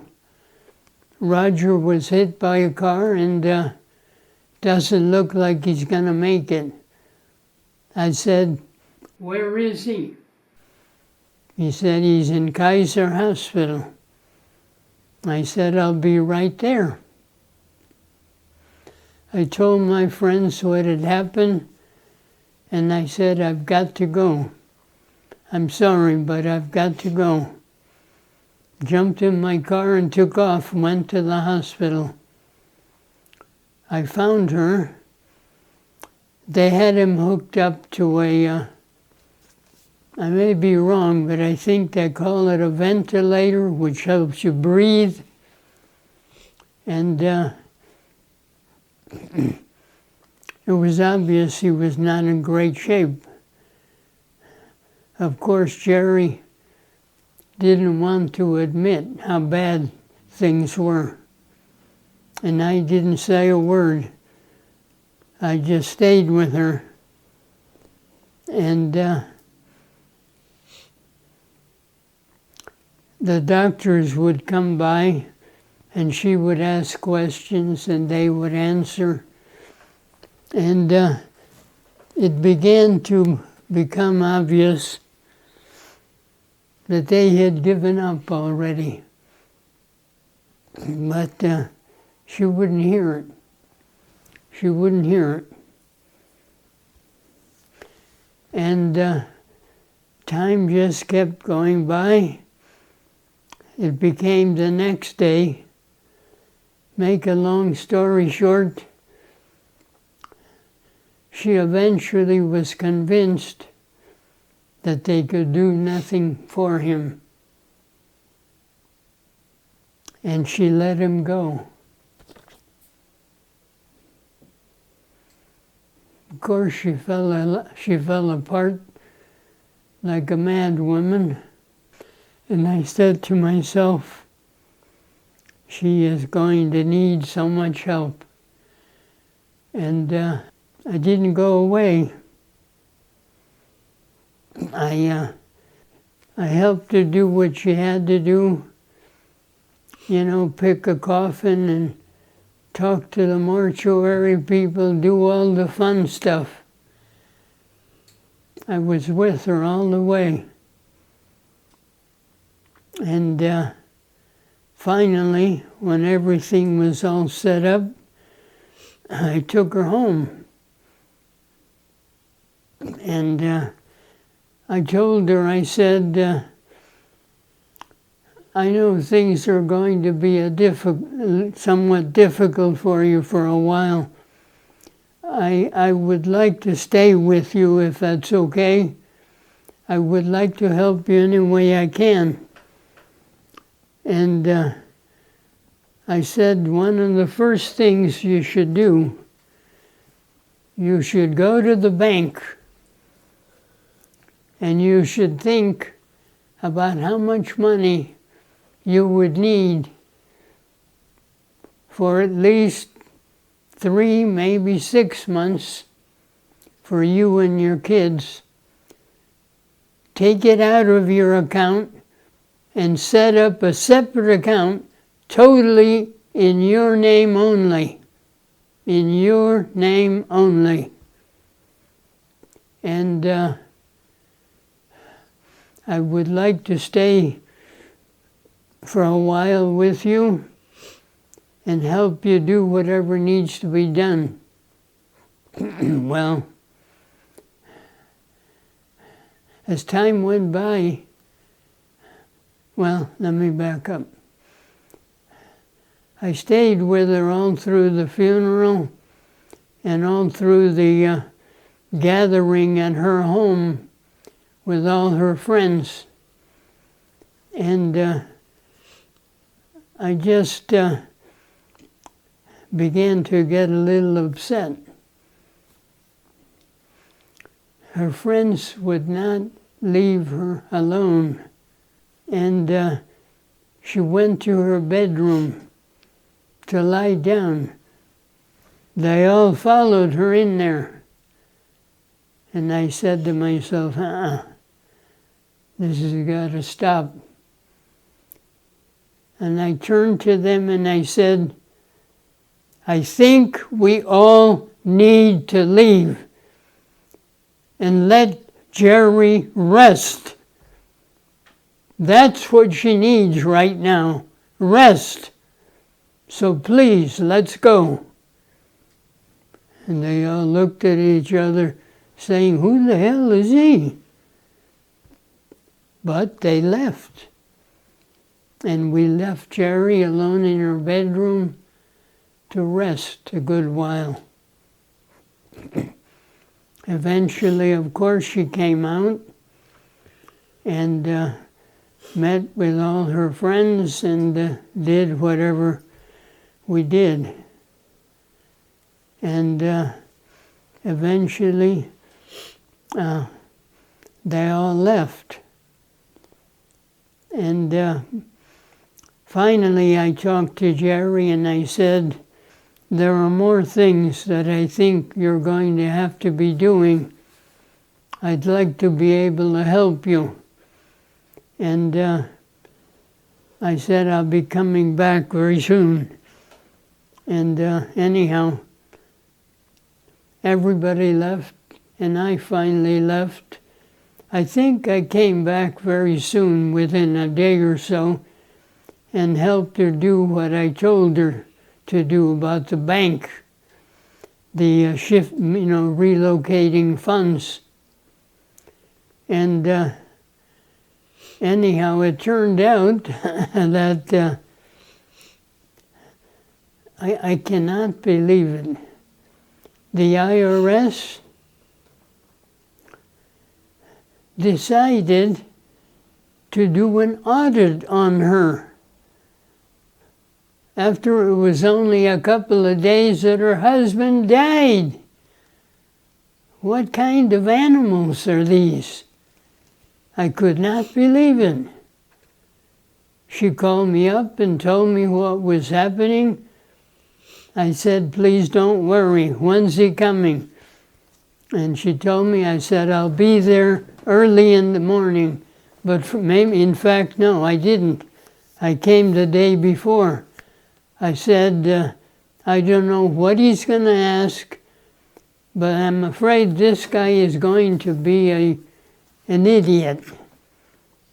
Where did your husband, where did Joe keep all of his papers, all of his income tax information, all of everything like that? Oh, they're all in the cabinet. What cabinet? He had a little cabinet about so tall, 2 big-sized drawers. And I immediately began to go through it. I found all the stuff that I thought the guy might be looking to ask about. And I told Jerry, I don't want you to worry. I think we're in good shape. I will be here early in the morning, and you and I both will meet with him. And that's what we did. I came, the guy walks in, and he looks at me and says, who are you? Well, I'm her friend, and I have offered to help her go through your evaluation of things because I'm just concerned that she is in a condition where she might not understand everything as well as she might. I'm a friend. I'm here to help. Let's do it. But the guy didn't know what to say, but he started. And he dug, and he dug, and he dug. And I was able to easily find all the information he wanted because Joe had done a great job of storing everything necessary away. Well, the guy finally got tired, and he says, well, it looks like everything's in order, and everything's fine. Just keep sure you keep track of everything like you have been doing in the past. And he left. I think the guy was disappointed. Well, how many children did Jerry have at the time? She had all of them. She had 3. And I knew them all, of course. And I think I knew the girls better than the boy. The boy was always disappearing. John loved girls. And he was looking always for one to spend time with. And there was only one problem. His father had been, I would say, ruined by his mother. What do I mean by that? When she raised him believing, number one, sex was bad. Sex was bad. And men and women just didn't belong together. God knows what she said. But she ruined him. Now, how did she ruin him? When Jerry began to pursue him, because she really pursued him, he couldn't do anything. He could not do anything. He had had a number of girlfriends. In fact, Jerry said to him, you've told me about all these girlfriends. Didn't you have any other hobbies? Anyhow, she finally figured out how things were. The problems he had, the real physical problems he had. And she began to educate herself. I mean, she was not, she was not a girl that ran around jumping in bed with anybody who came close to her. She was very selective, and she had chosen Joe. But anyhow, she educated herself and she began thinking about the situation, and I cannot explain to you what went on. But she was able to work with Joe, and eventually they were able to, in fact, have a sex life.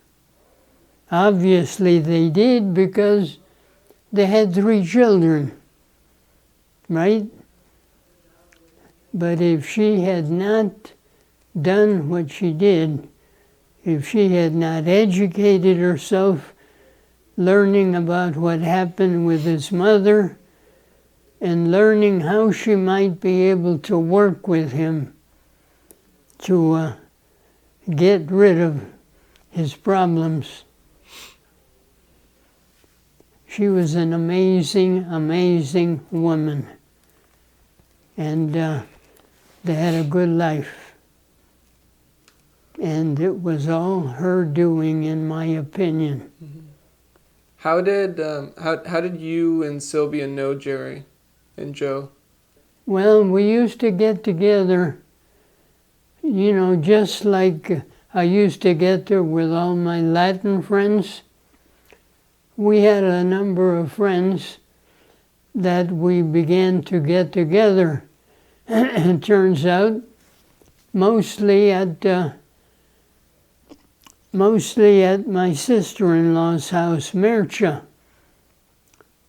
the youngest sister of Sylvia. And we would do like we would do at the Latino gatherings. We would get together, play records, have drinks, do a little dancing, just enjoy each other. One of my neighbors in the where I used to live was a fellow named Frank Garcia, Frank and Jenny Garcia. He played the guitar. He became one of the members of our group, and he would bring his guitar and play it, and we just had a great time. So. When did you and Jerry get married? Well, as time went by, and I began to, what I decided was this woman, Joe's widow, seems to be quite a lady. I think I'm going to hang around. And what I did was I would come up with any kind of an excuse for our 2 families to get together.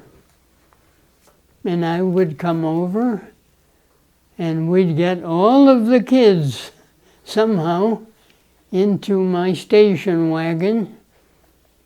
Actually,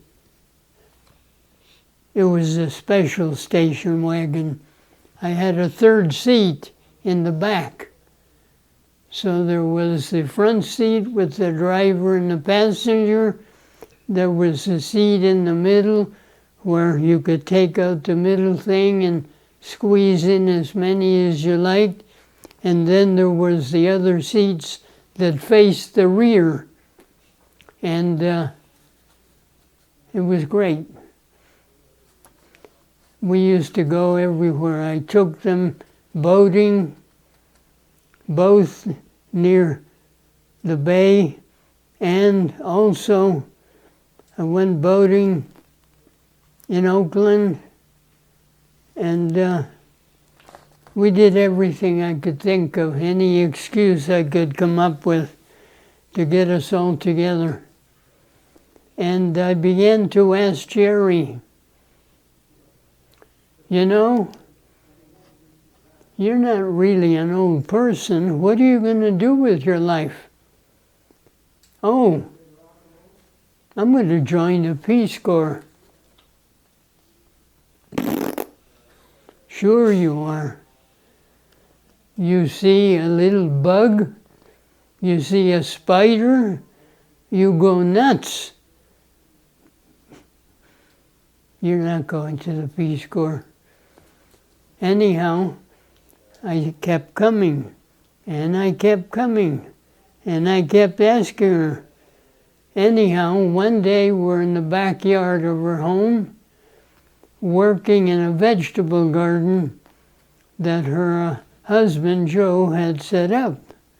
And, you know, we're having a good time doing whatever gardening and talking and talking. And finally I asked again. I said, you know, I've asked you a couple of times, but I'm going to ask you again. What are you going to do with your life now? I've already told you I'm going to join the Peace Corps. And I stopped, and I looked at her, and I said, enough, enough. This is nonsense, Peace Corps. You're going to marry me, and we're going to be very happy. And she looked at me like I was crazy. But I guess she thought about it for a while and decided maybe it's not such a bad idea. She asked me 2 questions. You know, we did a lot of talking in between, but when she really totally agreed that it was a good idea, she said, I'd like to ask you something. I said, anything. Well, you know, Joe and John didn't get along too well. And Joe told me the day John graduates from high school, he's gone. He's gone, he's out of here, no more. And she said to me, what do you think? Should I kick John out of the house? I immediately said, no way. No way, think about it. Think about it.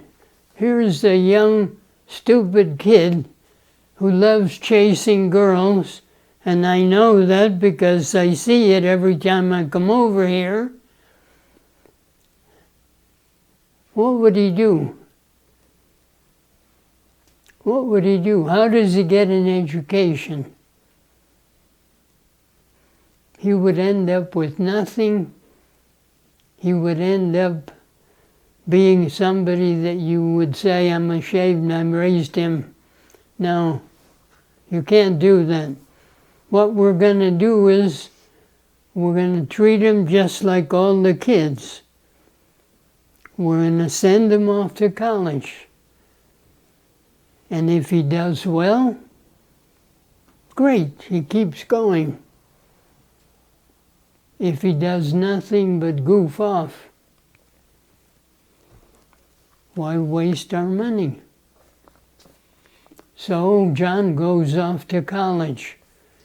He went away as far as he could get. He was down, I think he was actually in the Long Beach area. And he was not totally happy. He ended up spending one semester. He says, I don't like it here. I think I'd like to go someplace else. And I said, well, where do you think you'd like to go? Well, he says, I've been doing some serious looking. This is John. I've been doing some serious looking. And I have found this school that I would like to take you to, because I think you would approve of it. I think I'd get a good education. I can't tell you the name, but it turned out to be a perfect choice. He did fantastic. And I would go visit him periodically, and he would just immediately start telling me about how wonderful everything was and how much he enjoyed this and that and the other. He just couldn't go on. He loved it. I could not believe it. This was John. He did fantastic. He did great. And briefly, he took a job. He did super great. They gave him an area in the Bay Area that was his to run, to take care of. He brought in so much money, and they gave him another piece. They gave him another piece. He was raking in so much money, he didn't know what to do with it. And then they did a shitty thing. They cut his pay. And he thought to himself,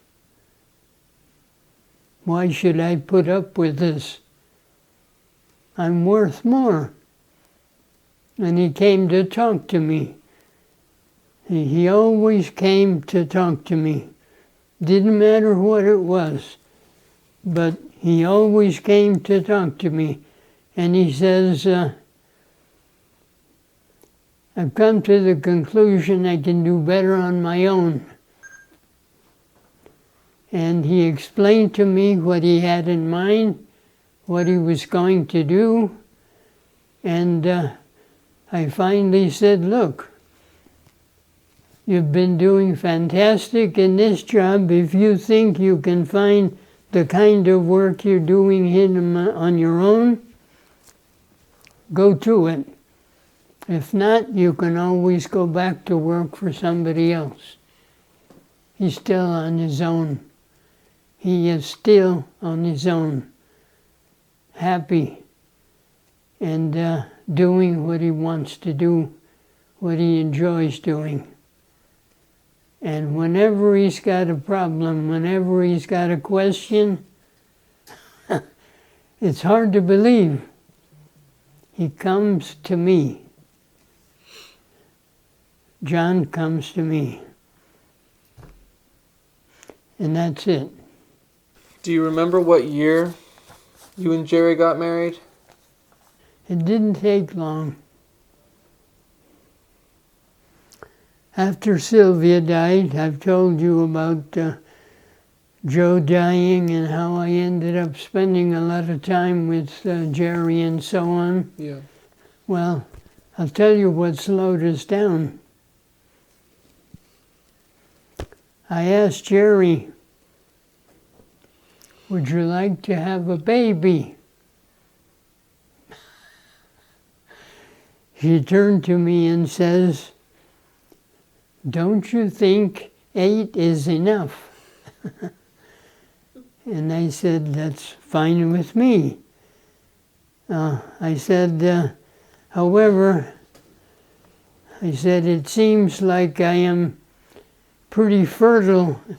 We're both pretty fertile, and I'm afraid something could happen and you'd be upset. Oh.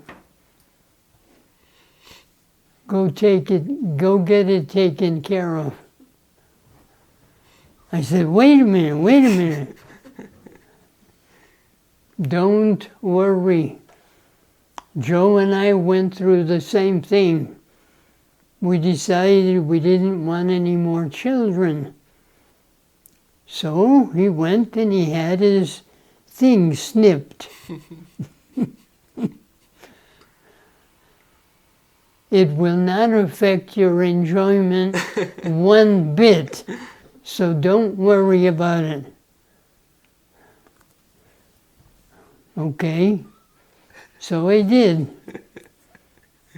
And of course I had to be checked every so often.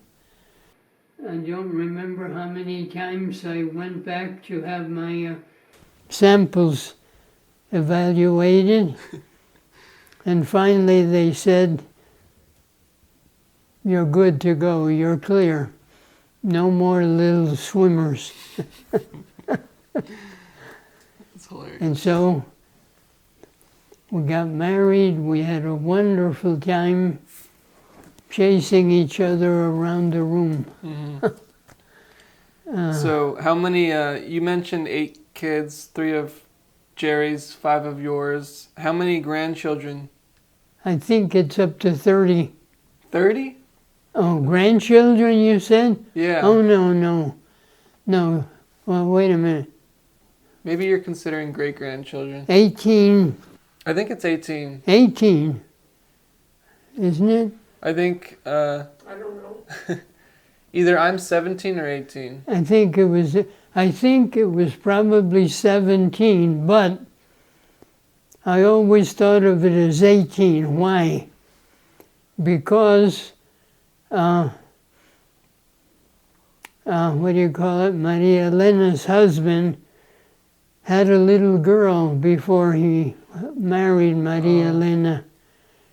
And she was the sweetest little thing. Her name was Carla.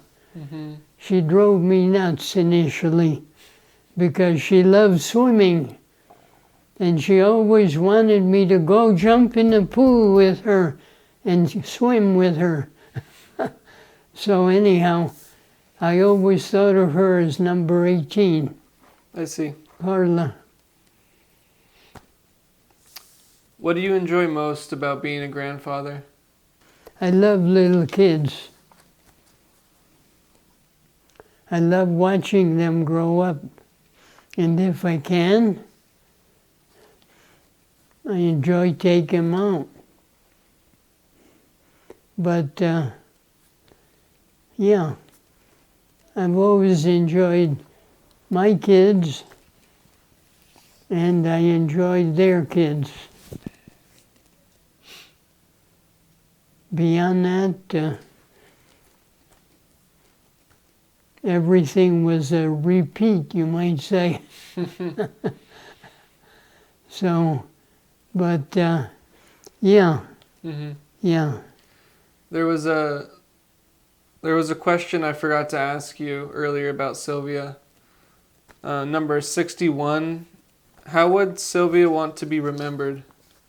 I think she would want to be remembered as my wife, the mother of her children, and she would want to be remembered by all her friends.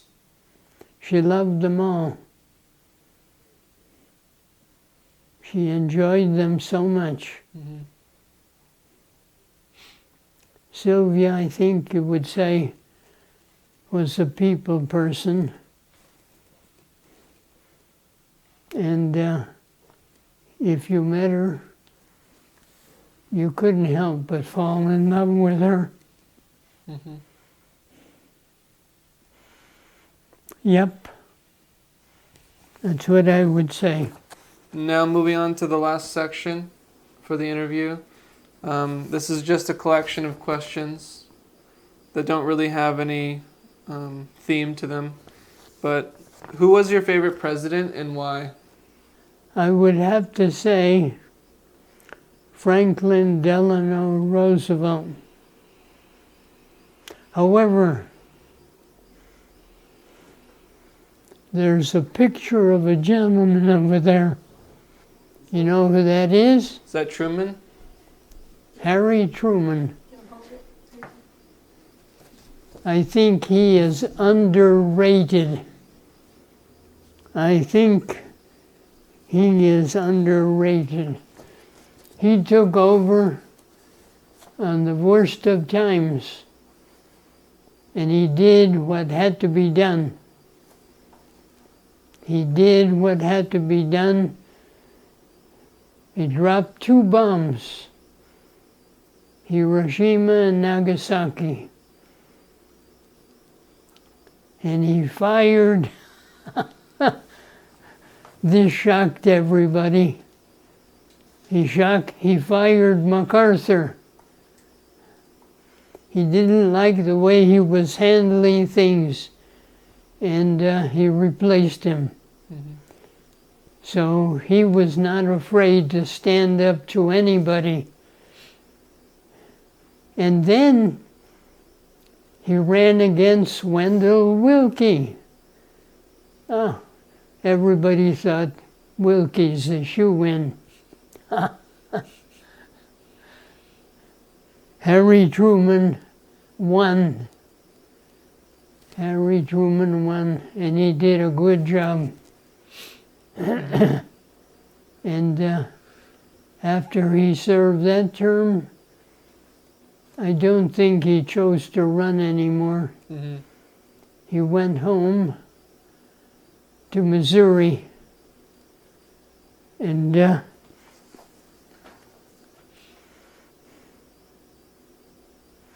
we should all be proud to have had him for our president. What did you like about FDR? Oh my. Oh my God. Some people thought that we were going to be attacked. Most people did not want us to go to war. They didn't want us to go to war with anybody, not even Hitler. Okay, they didn't want to go to war against him. So you know what he did? He thought about it, and he decided, I'm going to have to let them realize what this means. And they will choose to go to war. Anyhow, he knew the Japanese were planning to attack us. He did absolutely nothing but monitor things. He saw the Japanese coming, and he alerted the people at Pearl Harbor. But he did not attack them or send anything out against them. The Japanese attacked us. And then the people understood what Roosevelt had been talking about. And everybody said, we were going to take care of these Japonazis. And we declared war on the Japanese. And almost immediately also, we declared war on the Germans, the Nazis. And that's how it went. Mm. Is being patriotic something that's important to you? Absolutely. Absolutely. I think we have to, we as citizens of this country need to stand up for our country, need to defend it in any way necessary. Sure, I hate going to war. But if that's what it takes to remain a free country, we need to do it. Same thing for our state. It doesn't matter what's going on. If our state has some kind of a problem that needs to be taken care of, we need to take care of it. We need to take care of our country, our state, our city, everything. Mm-hmm. If we have a problem in Vallejo and it needs to be taken care of by force, by damn, we need to do it. What can I say? Mm-hmm. I believe. What's your opinion of the current state of our nation's politics? Excellent question. Unfortunately, it has been corrupted by my good friend Donald Trump. It has been ruined by Donald Trump. He has made a significant number of our citizens believe that we need to change the way our country operates. There's all kinds of people that agree with what went on in the attack on our Capitol. You know, what are they called? The Good Boys or something? The Proud Boys? Proud Boys, thank you. People like that. Now it's interesting, there are quite a few people that don't agree with how we live. They put up with it because they're comfortable. If you go to Georgia, if you look at the northern strip, if you drive around there, what do you see? Rebel flags. Everywhere, rebel flags. I'd be willing to bet that people like them were either among the Proud Boys or others that thought like them. And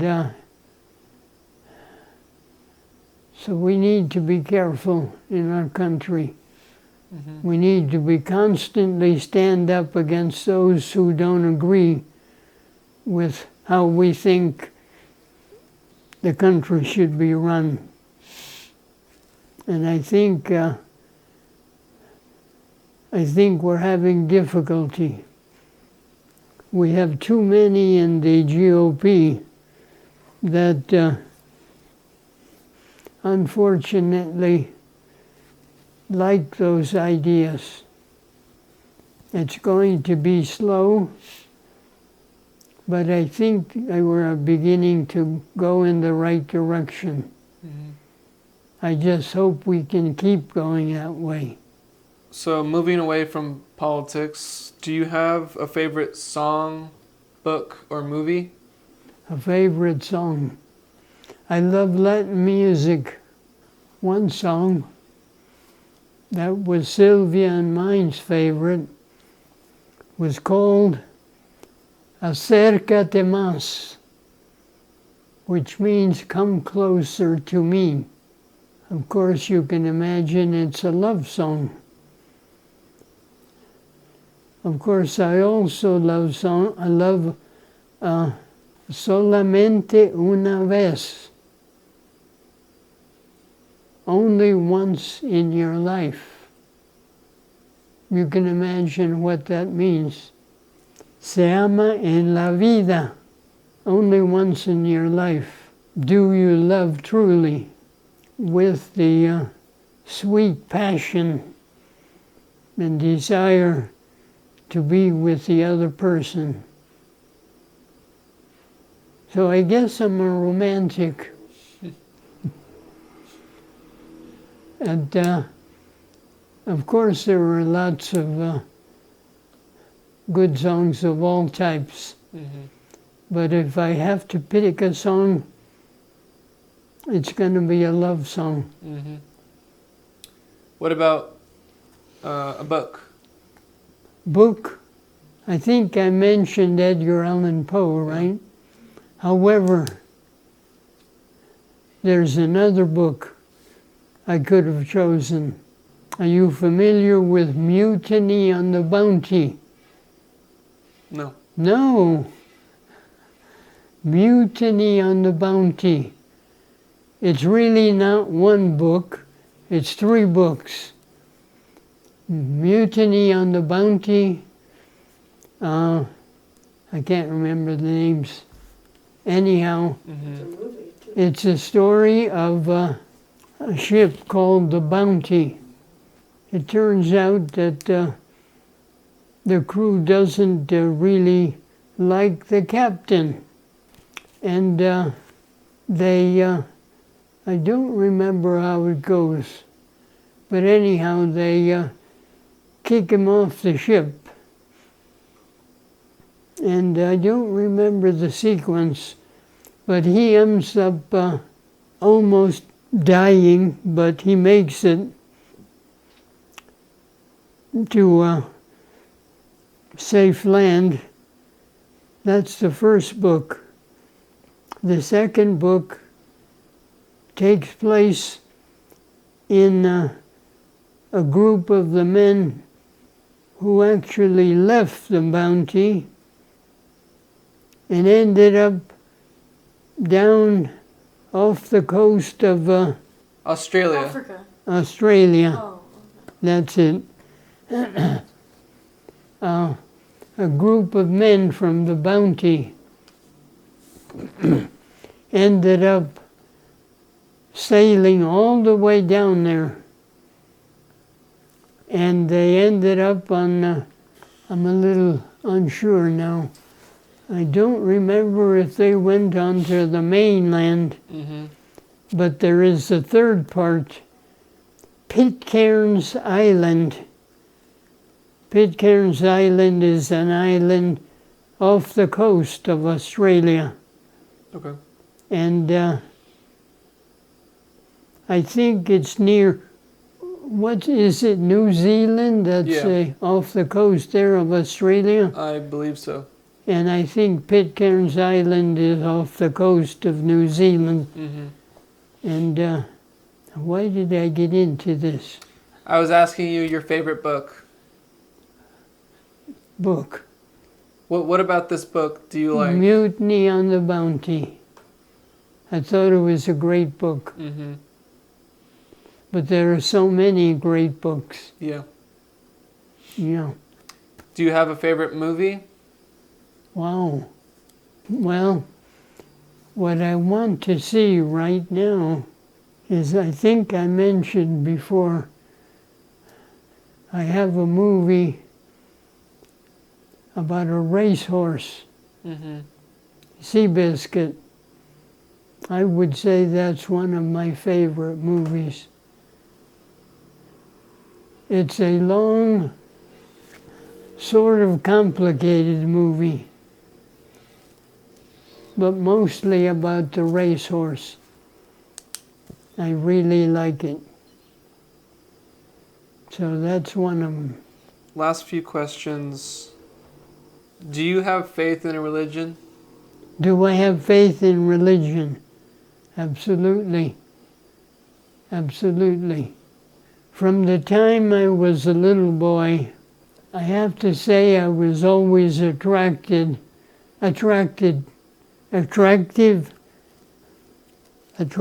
to what the priests would say. I remember I was going to catechism class, and we were being taught by a nun. And suddenly she says, "Wouldn't it be wonderful if we all died right now, this instant, and went straight to heaven?" I thought about it for a minute. And I said to myself, I like it here. I think I'd like to hang around a little longer. So I chose not to join her that time. And but anyway, I used to go to the church on my way home from school, on my way home from the library, and I just enjoyed going in, thinking about God, Christ, and I would come into the church just for a few minutes and pray. In fact, the priest got to know me and a couple of times stopped to talk to me. In fact, I can tell you the church was on Cortlandt Avenue, Bernal Heights. The church was called St. Kevin's, and I have forgotten the name of the priest. But I liked him very much, so I don't know, I was attracted in everything that's happened in my life. Seems to have been the kind of thing I wanted. And I came to the conclusion, somebody's keeping an eye on me. Somebody's keeping an eye on me. He helped me find Sylvia. He helped me find Jerry. He's helped me in every way possible throughout my life. And I pray to him every night about all kinds of things, mostly thanking him for all the wonderful things he's done for me and my family. So yes, I believe in religion. In particular, I believe in Catholicism. Now, I know your dad used to, I guess, sort of be a Catholic, but I guess when he married your mom, it wasn't that important to be a Catholic. It was important to have a religion, a belief that was good, that you could call upon to help you make decisions. That's what I try to do with my religion. I'm guessing that's what your dad does with his. So it's okay if you're not Catholic, just so long as you're a good person and you try to live your life as a good person. Why do you believe in God? Why do I believe in God? Because I truly believe that he has made so many things happen in my life. Look at, here I am, a young kid, recently graduated from the university, married, driving south with my wife, and I do something stupid. I lost control of my car. And how? It begins to yank me side to side, to side to side. Fortunately, I had been a mechanic, I had been a truck driver in the Army, and I had learned how to control the situation. And I kept pulling the son of gun back and forth and back and forth. And I thought, well, if I can't stop this stupid thing, I may drag us along the side of the hill. But oops, I can't do that. There's a big ditch all along, and if I try to do that, I'm going to smash everything and we're all going to die. So I got to keep going. And I keep going back and forth and back and forth.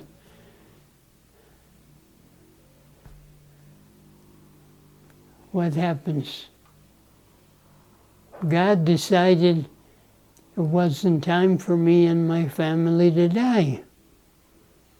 As I came around the corner of the hill, there is a road going up the hill. Oh boy, boom! And I stopped. I ran up the hill and I stopped. Was it my wonderful driving that helped? But I think God put everything together just right, so I would end up on that road and save me and my family. And while I was shaking like crazy, I backed down onto the freeway, swearing that I would not lose control again. All of a sudden I hear, "Man, you are a hell of a driver." And I turned around and I realized that traffic had stopped in both directions, waiting to see me splattered all over the freeway. And I turned and I said, "Thank you." And I backed up and I began to go down the freeway slowly. So do I believe in God? You're doggone right. He has saved me so many times. I could tell you another story. I'm in Germany. I'm a mechanic.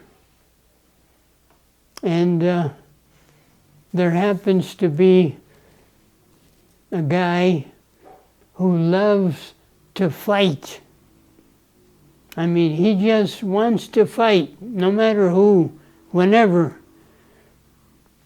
Anyhow, I get a big surprise. One day he drives into our the motor pool and he says, "Hey, Bustamante, I hear you're a good mechanic." I said, "I keep things going." "Well, I don't like the way my truck is running. Would you mind taking a listen?" And I thought, this is strange. Anyhow, I said to him, "What's happening?" "Well, it just doesn't sound right. I mean, I'm really familiar with my truck and I drive it every day and blah, blah, blah, blah. Something's wrong." And I thought, oh, well, what the heck. Okay, I will listen to it, and if I think something's wrong, I will tell you what it is, but your mechanics will fix it. He says, "Fine." So I get my toolbox, come over to the truck, and I put my toolbox on the fender. And then what I normally do is I leap into the air and stand on his fender next to my toolbox. God stepped in. I turned to look at him. Oh my God, he had the biggest smile on his face. He was so full of joy. Why? He wants me to jump on his fender. He wants me to scratch his fender. Then he can beat the shit out of me and tell everybody that I ruined his paint job that he was so proud of. I walked around to the front of the truck. I leaped up onto the bumper, not the fender, the bumper. And I walked over to the side, examined his truck. I said, I see nothing wrong with your truck. I jumped down, and he left, totally disappointed, I'm sure. He was expecting me to jump on his fender, and he could beat the heck out of me. Why did I see that? My friend upstairs was keeping an eye on me, and he said, I can't let this happen. And he helped me realize what was going on. So yeah, do I believe in God? You're doggone right. He's done so many wonderful things for me. So for my last question, what advice would you leave for future generations? Oh my God. I think we have a wonderful country. We have to keep it that way. We have to keep our country the way it is so that we can live happy, fulfilled lives, not just you personally, but your families, your state, your country, the whole doggone world.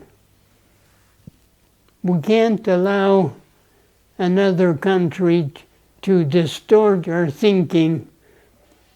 You know, we can't let a Hitler come along. We have got to stand up to them. We have got to maintain our way of thinking so that we can keep raising our people to be good people. Be good Christian, good Jewish, good whatever. I don't care what religion. It will still tell you the same thing. Treat everybody fairly, and they will treat you fairly. Let's try to make that happen for everybody all over the world. And that's my hope. I may not ever see it, but I think we have a good chance. I think you look at the world the way it is right now, with Putin trying to grow his country, does nobody any good except Putin. No, thank you. We don't need that. We need to think of everybody working together all over the globe. That's what we need to shoot for. Thank you. Would you like to introduce Barbara? Yeah. Of course. You're ready? I'm going to tell them all the bad things about you. Okay. That's a lot. All right. Just ask maybe just who she is. All right, and how Papa. So who's sitting next to you right now? This is Herman Bustamante, my friend. Well, I don't know how many years, a year and a half at least, huh? Yeah. Well, let me introduce you. Okay. This is Barbara Jean Riedemann DeMarco. Yep. I think, again, God brought me here. Why? So I could meet this lady. You know, when I sit in the dining room, people come by and they talk to us. But really, they stop because they want to talk to this lady. I just happen to be the guy that's sitting with her. She doesn't want to believe that, but it's true. And I truly believe God brought me here, and God made me see her. I think earlier in my talk here I described the fact that the ladies all used to sit together in a round table in the dining room, and I snuck my way in so I could sit next to her. And I never went away. So as far as I'm concerned, we're going to be together forever. That's what I want, Yes. and I hope that's what she wants. Yes. I think my family, everybody that has met her, falls in love with her. I have taken her with me to a variety of places. She is, Herman's expanded family, you might say. We've gone to visit Mary's mother. We've gotten together at Christmas time at one